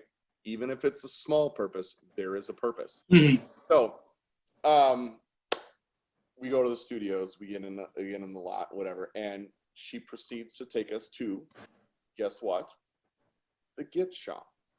And so we get into the gift shop and we're there, and I looked at Craig, and I was feeling a little defeated at this point because I'm a huge Disney fan. Like, where, you know, I love what Walt built, you know, the storytelling, you know, the golden era of animation, the rebirth in the late 80s, early 90s and stuff like that. Dude, I was all in. I was drawing that stuff all that. That's what Glenn Keane, Eric Goldberg, who I've gotten to meet numerous times, and I love that man, and Andreas Deja are the reasons I wanted to be an animator. Those three guys, right? And Lisa Keene and her concept art is what made me like so passionate about the stuff that we had. So we got into the thing, and we're in the gift shop, and I'm like, okay, I'm feeling a little defeated, and I'm looking at stuff, and I'm texting Stephanie, and I'm like, hey, do you like this shirt? You know, I'll get you a shirt, I'll get Max something, whatever. And there's the twins, right? And they work at Disney, and they're big Chuck fans, and they're wonderful people. And we're in line, and one turns to Craig and be like, Craig! And by the way, I've already talked to Craig, and I'm like, all right, dude. I'm like, well, I guess we're done. And I have a flight to catch the same day, right? I have to be to the airport by like 2:30. And so I was like, all right, whatever. And I'm like, I don't know, dude. Let's just wrap it up. So anyway, I think, was it Debbie or I forget the other one. Who's the other one? Now you've driven it out of my mind, but the Sleeper Sisters. There's Debbie and there's one more, and please forgive me. Jennifer. So Jennifer, right. Thank you.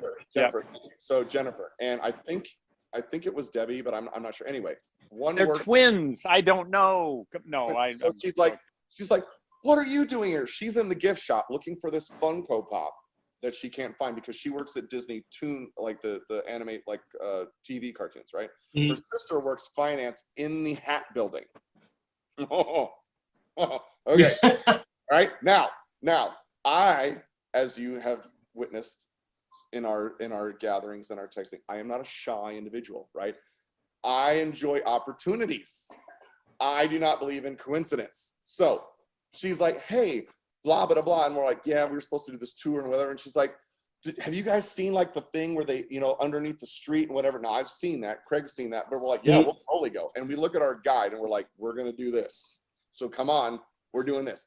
And so she's like, you know, my sister's at the hat building in finance. If she's on lunch or something, maybe I call her, maybe we go over to Disney animation, feature animation, and take a tour. Stop. What?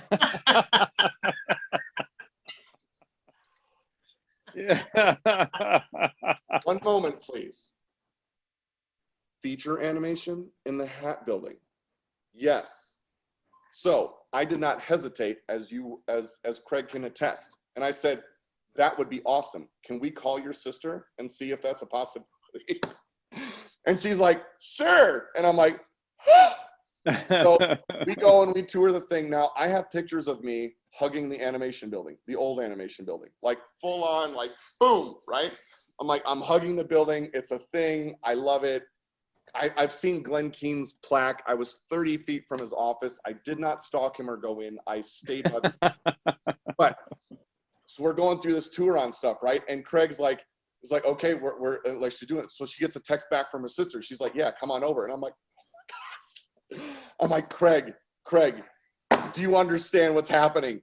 We walk over to the hat building. We walk over. Now, if you know me and the whole thing, and you know that I'm inside, I am a fireworks show. I'm a finale. I'm a fireworks finale show for 5 hours, but I'm keeping it all inside. And so we go in and we get over to the hat building and we like get through the door. Now, I have only been into the front door and the first little theater room. Dave Bossert is a wonderful man. I love and respect him. I bought his books. He gave a little thing. I got to go in there and watch it. That was it. I've never been able to cross the line into production until that. Wow. So here's his pass. My guest pass. I get a guest pass. I clip it on my shirt. I look at Craig, and I literally remember saying to you, I've never made it past this far. I know. Now, they have all kinds of signs that say no photography, only like restricted area. This girl, no, she's in finance. They don't make a film without her. She knows everybody. I'm looking at concept work for short films coming up. I saw the Wreck-It Ralph 2 stuff before Wreck-It Ralph 2 ever came out. We're going like floor by floor. We're meeting people. I'm shaking hands. I should have given Scott Ryder the pictures because I didn't know we would go into this. But we're like literally shake whatever, right? And again, no coincidences. We get on to level 4. Fabio, do you know what level 4 is? I have no idea. I'm entertained by this. I'm listening to this story like, I need to go there. Yeah. It's a no-go. Let's put it that way. Level 4 is the director's floor along with the story rooms, which are gigantic. Okay. Oh, wow. Oh no. If you grew up, Aladdin, for all of you watching, is my all-time favorite animated film, period. I love the color. I love the characters. I love everything about it, right? I've drawn Aladdin till it's blue in the face. And that's not just a genie comment. It's literally blue. So I'm on. So then you know that John and Ron, right? Ron Clements, John Musker, I love those guys as directors. We're up there, right? We're looking around. Jennifer's like, so this is this, and this is this, and that's that, and here's meet this and whatnot. And I got to see Mark Henn's actual office, which I love Mark Henn and all the work he did with the Disney princesses. We get in. There is John and Ron's office. I got to stick my head in there. They were at lunch, but that's okay because I was like this, huh? Right? And then right next to theirs is Lisa Keene. No freaking joke. I met her once. She signed my Art of Rapunzel book. I was ecstatic, right? Lisa Keene is a ridiculously phenomenal concept artist, period. And she was meeting with somebody. We're like, hey, whatever. And then, of course, because everybody knows, everybody has a connection to Chuck. Everybody has a connection to Chuck, which means everybody has a connection to Craig. So Craig's walking around and he sees some guys that he knows. He's like, what's up, what's up, what's up? I got to see Eric. Right now, I've gotten to meet Eric, but I got to see his office. And so we work our way around. Now, mind you, like Tangled had come out, you know, all that stuff. I love that film. Like my daughter loves that film. I think it's a fantastic movie. We're walking by another office, just like this. Step, step, step. Oh, Byron Howard. Jennifer, that's awesome. Byron Howard's in his office. That's cool. She's like, oh, would you like to meet him? Come again? And she's like, yeah, I know. Byron and I are good friends. We walk into Byron's office. Byron and we all start chatting, and we start about, Jennifer introduced, this is Craig, he's Chuck's grandson, and no joke, he had both of Chuck's autobiographies. He had Kitty was his favorite mug, which was on his desk. He had a classic animation table. He had everything, and I was like, right? And so like Zootopia, the whole thing, right? This dude, I love this dude as an artist and a director. So we're talking, and he pulls out his book, and he opens it up. And in his book is a letter from Chuck to him in response, because when he wanted animation at the community college, he said that Scott's telling me to bring it back. I'm going to bring it back to the art. ChuckJonesCatalog.com. Right? And so here's the thing. We met him. He knew Chuck. He had the letter that Chuck said, come, I'll spend a half hour talking with you. Absolutely. Him, John, and Ron were the only guys that ever responded to him. And now look at where he's at. So anyway, and then he goes, don't we know each other from somewhere? And I'm like, I bet we do. We don't. Anyway, and I told Craig, because we were up there for longer than we should have been, and I needed to be at the airport. I'm like, Craig, I'm going to tell you, this is how I know it's going to happen. I said, it's not going to take us the 2 hours to get back to the airport. That highway is going to be wide open, because this was not coincidence. This was purpose. Craig, how fast did we get to the airport? Was there traffic? Zero in the afternoon. On the 4? Coming across from Burbank. We're in his Prius, and we are boom, and it was gone. And I said, Craig, and by the way, when we got to his car, like I'm not like I used to like be an explicitive laden person. I calmed it down, whatever, but not that day, because as soon as I'm like, motherfucker, yelling at each other, obscenities. And it doesn't matter, because we're not yelling angry obscenities. It means words. It means words. And we were yelling at each other the whole time because of what we got to experience. Blah, blah, blah. I made it to the airport and on my flight on time. And would normally take, and I'm like, cheers to that. chuckjonescatalog.com/Ben Olson -. That's what that story was. So Fabio, you were wondering, how he gets excited about things and how he gets himself fired up. You just experienced it. It's always brewing inside of him. And I think that's the cool. best part when I look at these types of things. And by the way, Fabio, I did whatever your expletive was when you saw that Marvin as you were, I did the same thing. I'm like, bam, bam. I'm like, what the, who did that? Oh my gosh. Yeah. That is a Ben Olson. I did not say exactly that, but hello. And literally, I'm just commenting and it's, you've come a long way, baby. I gotta tell you, you continue to evolve. It's awesome. It's crazy how good you're getting. And the fact that you love what you do and you get this excited about telling a story and looking at it. There's no, you're only going to improve from this point, and it's just looking at at the beginning from where you started, the characters to what they look like now. I can't, imagine. Some of those look like they're almost digitally done. So that's amazing. That's amazing to get Fabio, to that. Look how he started with that crap behind you, and now he's look at me. Wow. And now, woo. Give me a moment. I love it. More of this. I can't believe you bought that. We had to. I know. Count it. Listen, no fairness. I was expecting to. I said to my wife, I was like, "Fine to see if that thing is available." And she's like, "Yeah." And then I said, she goes, "What do you want to spend?" I said, "I don't know." And she's like, and then she just came back to me, and I said, "How was it?" She goes, "I bought it." And I was like, "Oh, okay."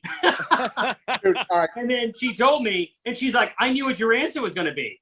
I knew what it was going to be. I knew you were going to say yes, no matter." And I was like, she's funny. She's like, I just bought it. So and I'm going to get to steampunk as where we're going to introduce you. I just want to tell you, if you look at that interview, right, because it was my interview for the whatever that Sunday was. Oh yeah. I got a note that said Fabio just bought your your Bagasso. And if you look at that, you will watch my face do this. And then I try to carry on because I'm like, he just bought a piece of mine. So into the interpreting characters and things, there was something in the steampunk world that I absolutely love. And Steve Finney, I'm going to have you hold up Superbugs here in a second, because Steve is a very big Bugs Bunny fan and a very big Alex Ross fan. So the steampunk thing was always something that really intrigued me. And Scott, if you can show those two images. So I'm going to hold up the work in progress live. So this was for Marvin Madness, and it was something because steampunk had been doing well, and I'm like, all right, let's just see how it goes. I concocted this piece of Marvin being totally pissed off that Planet X was blown up. And so, but there's all these other planets. We have A through Z, right? What happened to those? Why is it just Planet X with the shaving cream at him? So he's angry, and he's watching his TV, his monitor, and there's Daffy claiming Planet D. And I said, okay, and I wanted to do an ink, and this sold, and it was an ink, a 9x12 ink in Copic marker, and I love working in those mediums. And then Scott, if you can take the next one. So that got me onto this. And I'm like, I need K9 and Marvin in a Sherlock Holmes and Watson kind of thing, right? And if you notice in both cartoons that they have, there is both of his ships blow up because the moon blows up, and so does Planet X. So this is my steampunk ship, and I said, okay. I'm like, and this went over really well. Like, it got a lot of likes on Instagram and Facebook and all that kind of stuff. Sold immediately. And I said, okay. I'm like, and all my steampunk stuff sold. So I said, there was this idea that I had. All right, thank you, Scott. And I said, now, and you're in the world, right? And Planet X is not the shaving cream atom has blown up, right? The planet with that on it. But there's got to be more to this. Like, Marvin can't just be dedicated to like taking over one planet. What would be the gist of all of that? I said, what would happen if you had Planet A through Z? And then we're in this world of hashtags and @ symbols. I'm like, there's got to be something in there. So what if what if every planet he had to conquer something to take an element, a particle, a something from, right? To build this machine to then conquer the Earth. That's his goal. He wants to conquer Earth, right? And the ones that are stopping him that he's had interaction with are Bugs, Daffy, and Porky, right? So there's your three heroes. Your villains are Marvin, K9, Wile E. Coyote, which, Scott, can you pull up just the concept sketch of Wile E. and Steampunk? Wile, Gossamer, the Abominable Snowman, all kinds of stuff. Nope, that's not the one. The Wile E. Coyote in the Steampunk, it's only a half-done colored pencil sketch. That one. Could you take that live, please? So there's this, right? And this was what I did for a Chuck Jones class when I was like, hey, let's work on colored pencil. And so, all right, that's cool, thank you. So we came back and went to this thing of like, if everything was a cover. So all the lettering, I have hand lettered everything, right? This is the logo for all of it. It's done all in this planet A, B, C, D, E, F, H, I, J, K, L, M, N, O, P, Q, R, S, and T, U, V, W, Y, and Z. There's no X. Oh, yes. So the whole idea behind these is there's something happens. So right now what he's doing and what I'll finish is this is a Mentos. This is a planet of soda. Pop Mentos is the particle. What happens when you put Mentos in pop? Kaboom, right?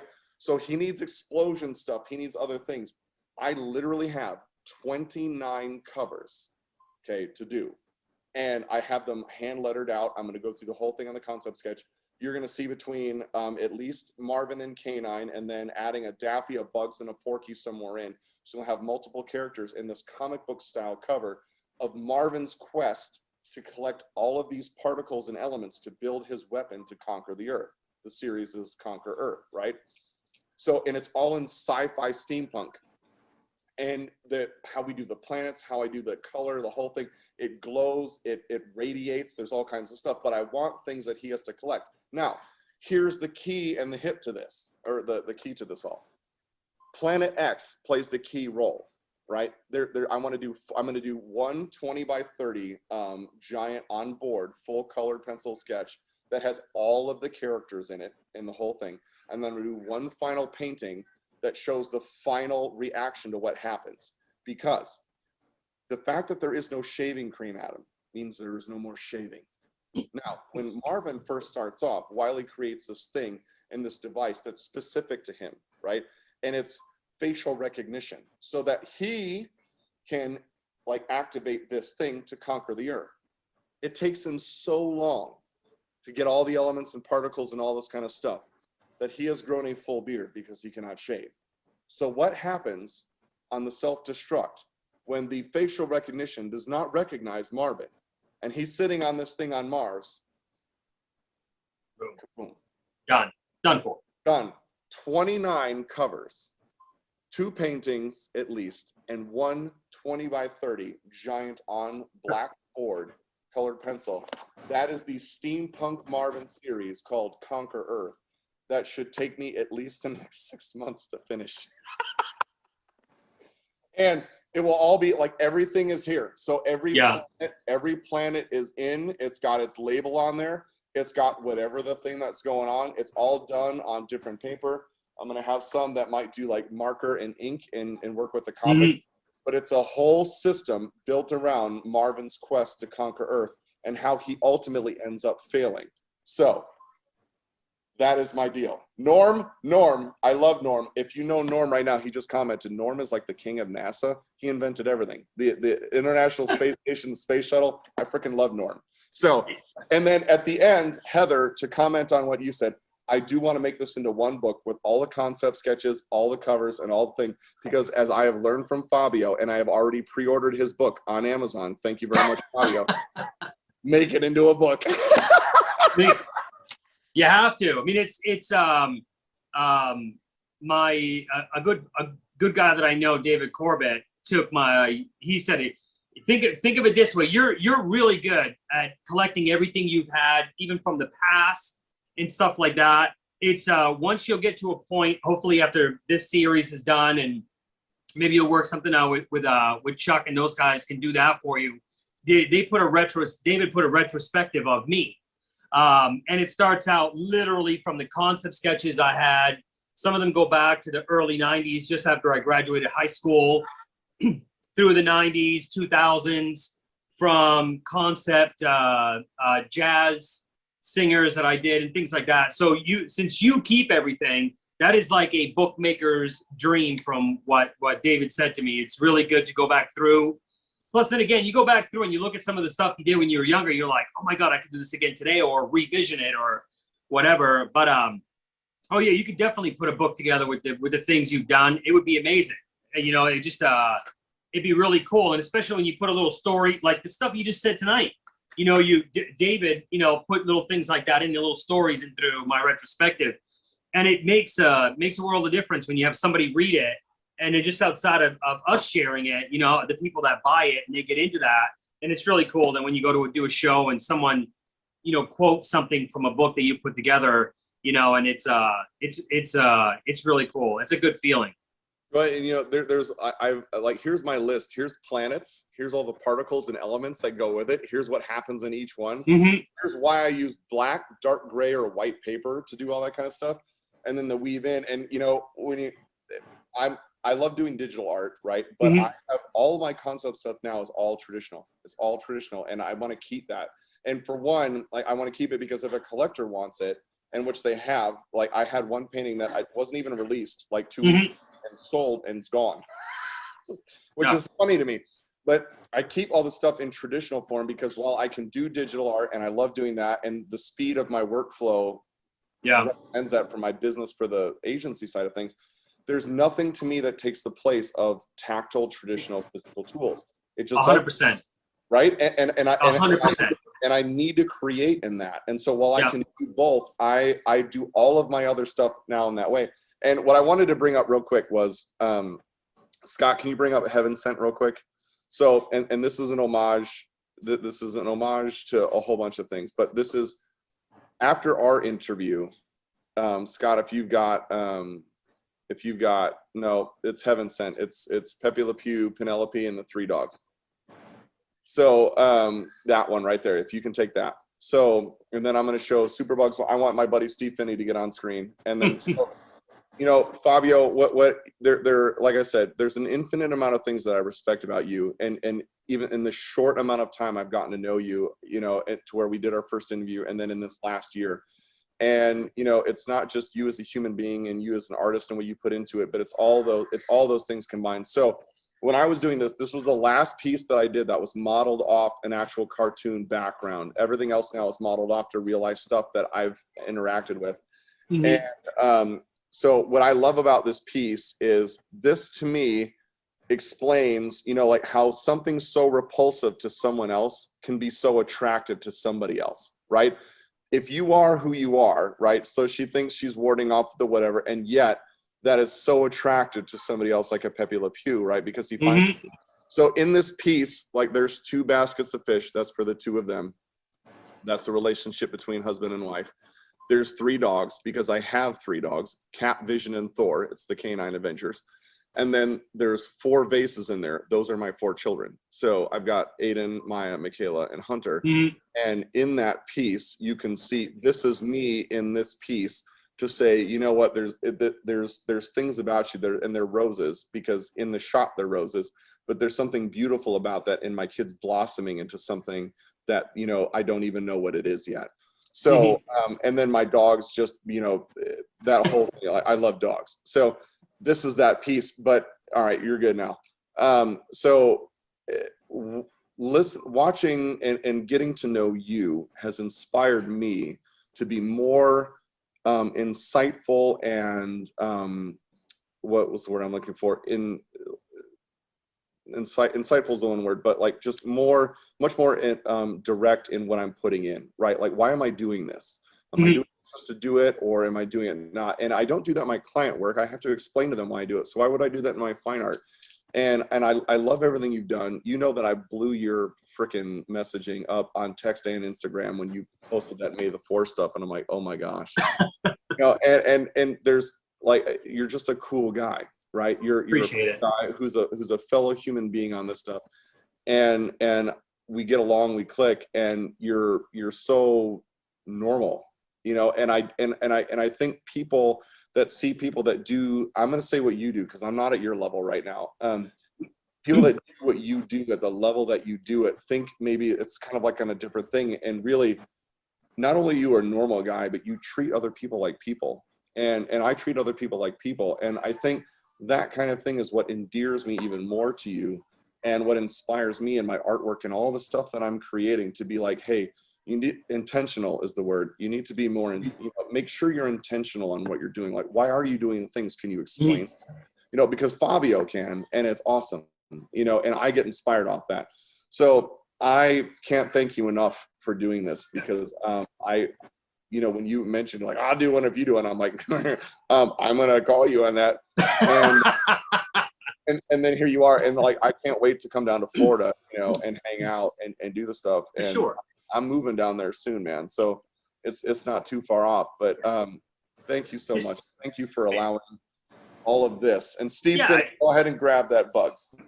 This is fun, and you know, it's one of the things that when I as the popularity came across, and I've had people say to me, you know, like, why do you answer that person back, or why do you do this, and that's, you know, you're wasting your time doing that. And the reason I do it is because you really don't know, you know, you really don't know. My very first show here in Orlando, the very first girl that came to the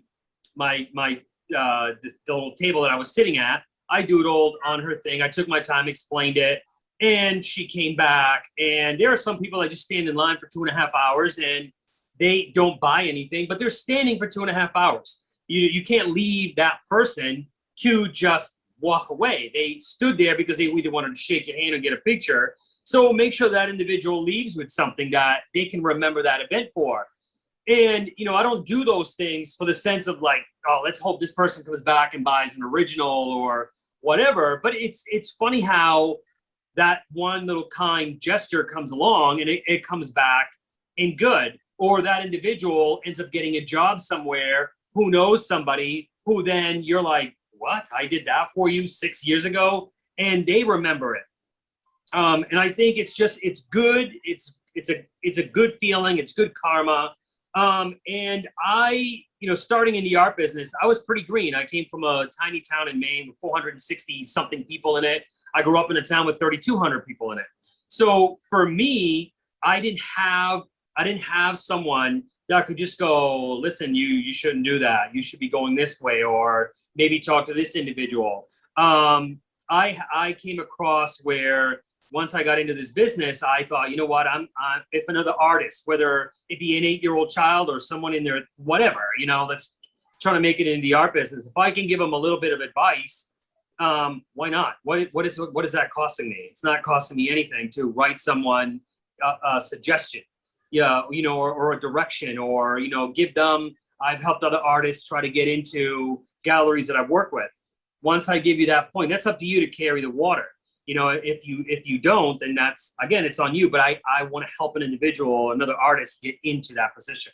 So I think, you know, I think you and I both are very common that way, and it's good to incorporate life into art. And I realize that when you do that, you tend to tell the story of that piece a little more intense than you probably would something that was just randomly drawn. And I think people enjoy that. I think the collectors who are attracted to your art really want to know, like what you just said about the fish baskets and the four and the dogs and you as Pepe Le Pew and your wife. And I think people want to see that. And the minute they look at that, I think they view art in a different way. They might have saw it as just a cartoon or just a scene, but now they start putting themselves into your artwork. And then the artwork no longer belongs your story. Sometimes it becomes theirs. And I think that's where the collecting and the admiration for what you do comes in. And you know, and there's, as you can see, it's 90 degrees here, and it's kind of humid. I'm glistening, but I think it's maybe too much of this. So you're right. putting things into it makes, I know that I'm a collector of art. I collect your art, I collect Chuck's art, I collect so many things. And so it's something that I love, that aspect of things, and finding out something, because it endears me more to the art. So what I wanted to do was, my buddy Steve Finney, who is a major Bugs Bunny fan, Superman, and everything else. You can like duck so they can see your face, because there you go. All right. So the concept sketch goes with the original, right? And it's on Bristol, which is fun. It's a blue line. I like using a non-photo blue pencil, and then I'll do a black wing pencil over. So there's the concept sketch. It goes with the original. It's ChuckJonesCatalog.com / Ben Olson hyphen Ben Olson hyphen, yeah, he's got it. Ben Olson. No, Ben hyphen. Ben hyphen Olson. I forget it. I've had too much margaritas at this point. You get the pin, you get the sticker, you get a lot of stuff. Fabio is kind of like not like, why would you do all that? Yeah, look at all that. And this is coming out at the end of the year, so you're going to see that. So anyway, the concept sketch, which gets approved first, it has all the notes on it too, of what the title is, what the size is, what the medium is, and then you get the finished piece. I will also do a sketch for you, a gift with purchase, on 12F Acme Punch animation paper, whatever you want, Looney Tunes wise. And then you'll get the pin sticker combo as well, which is something that I'm building, because I'm just following after Fabio. Let's just face it. So you're such a lovely model, Steve. So there you go. This is what's happening in this. This is to answer Yul Brown. Where can I find this stuff? ChuckJonesCatalog.com. Scott, can you put on the lower third, please? Because I'm just slurring my words at this point. There you go. Ben hyphen Olson. And they even spelled it right, because it's not an EN, it's an ON. There we go. So this is the collection. You know what's funny about this is Scott will direct, and you'll probably see this because you're getting direct message privately also. They'll be like, dude, you need to like freaking move it along here, because this is like, let's get back. I'm like, I got it, Scott. It's good. In all fairness, dude, whoever gets that original, the amount of extra stuff that you're giving is, anyway, you know how I feel. I think it's a fantastic, that's a great piece. The fact that you're giving the sketch along with it, and then another doodle on top of that, what a sweet deal. I feel like I'm on the big wheel right now, and crank it. I'm hoping for the Well, and you know, the thing with it is, like, the concept sketch to me is that's my record that of what I've done. So I'm gifting that to somebody else. Like, I'm including that with that, because I'm like, this is, you can see all the lines, you can see all the stuff underneath, and I geek out more on the sketches than I do anything else. So that's why I wanted to include that. So yes, there you go. Does that cover it, Mike? Scott Dickin, does that cover it? He'll just direct me and be like, yes. He knew. By the way, he knew what was going to happen. He knew. Oh, he did. That's why I asked about the time. And when I said, I thought it was going to go like 3 or 4 hours, and he was like, ha ha ha ha. It's closer to what I said. Right?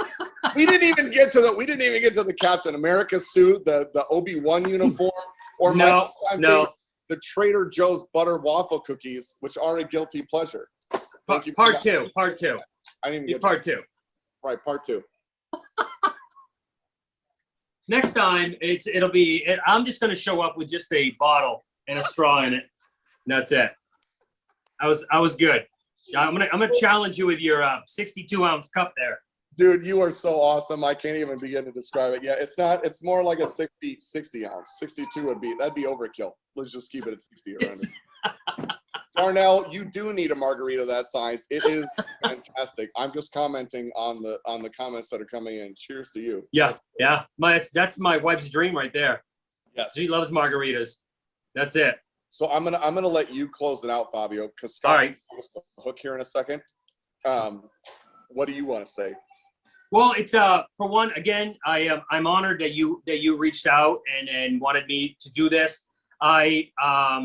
Anytime Scott had also reached out, and the thought of saying no never even crossed my mind. I'm like, yeah, sure, whatever, I'll do whatever you guys want me to. I'll be more than happy to do that. This is an honor. You're fantastic. You're a fantastic person. I've told you that on a personal basis, messages and stuff. I think what you do, not just, you know, on your own end, but what you do with the drops, what you do for Chuck Jones is outstanding. And my friend, I think you're just you're just going up from this point. I think your relationship with these guys is stellar. Your artwork is stellar. You're very unique in that sense. And man, I look forward to when you're down here and you know, we're having a couple of cocktails and talk about art, because there's a lot of things that you know that intrigued me in this conversation. I didn't know. I enjoyed this because I learned equally as much as the laughs I've had. I learned a lot too. So I've written a lot of names on this trusty piece of paper here. So that's when Google comes in and YouTube, and then I learn about the people you were speaking about because you got my curiosity. So this was a plus for me because I'm leaving with knowledge as well. And also, you know, we're working with you guys, and I don't care what Craig said. I love that piece right there. Like, yeah, it's gonna go right back in my living room. I don't care what he said. So, yeah, Craig, he's starting. Yeah, he'll drop off. He'll be fine. Like, you know, I'll leave it at. I find, you know, I know the design world, and I've known that for 13 years. The fine art world has been newer to me in the last year because of the amount that I've done. And you've been so generous with your comments and, you know, just our conversations, our frank conversations, you know, over the phone, text, and that kind of stuff. And you know the high level of respect that I have for you. I find it, I want to say to the collectors out there, you know, how much I appreciate you finding an interest in what I do in this, and my creativity coming out in this, and then you finding something that you attach to means the world to me as a creative. Because, you know, as Fabio, I'm sure, can, you know, attest to, we do things, you know, because we feel something inside and then we get them out. And then for you to take that and feel something with it, and then to actually purchase something that we've done, to me is amazing. And it's something that I'm still trying to get used to. And I hope that I never really will, is that fact that there are people that collect your art, you know, and when they see you, and, you know, we're just human beings. We all do different things. I happen to just do art. You know, Fabio does art. We do things, and you find something in that. And I am so appreciative of you that you would find something, and then that you would actually purchase something to do that with, you know, to hang in your house or wherever it might go. It means the world to me, because believe it or not, as confident as I may come off sometimes, it validates what I believe my purpose is, you know, to create this stuff. And I'm sure Fabio can attest to the same thing. Sure. Thank you so much, you know, for doing, you know, for being a My part pleasure. Yeah, and I love you, man. I really do. I love everybody that's been on. I hope you've had a good time. I hope you've had a few good laughs. And I know we've gone like way the freak over, but but it's been a blast. And again, to everybody out there, thank you so much for watching and taking the time. I know you've got, you know, so many other things to occupy what you have in life, but for you to hang out with Fabio and I, you know, means the world to me. So thank you so much. Thank you, everyone.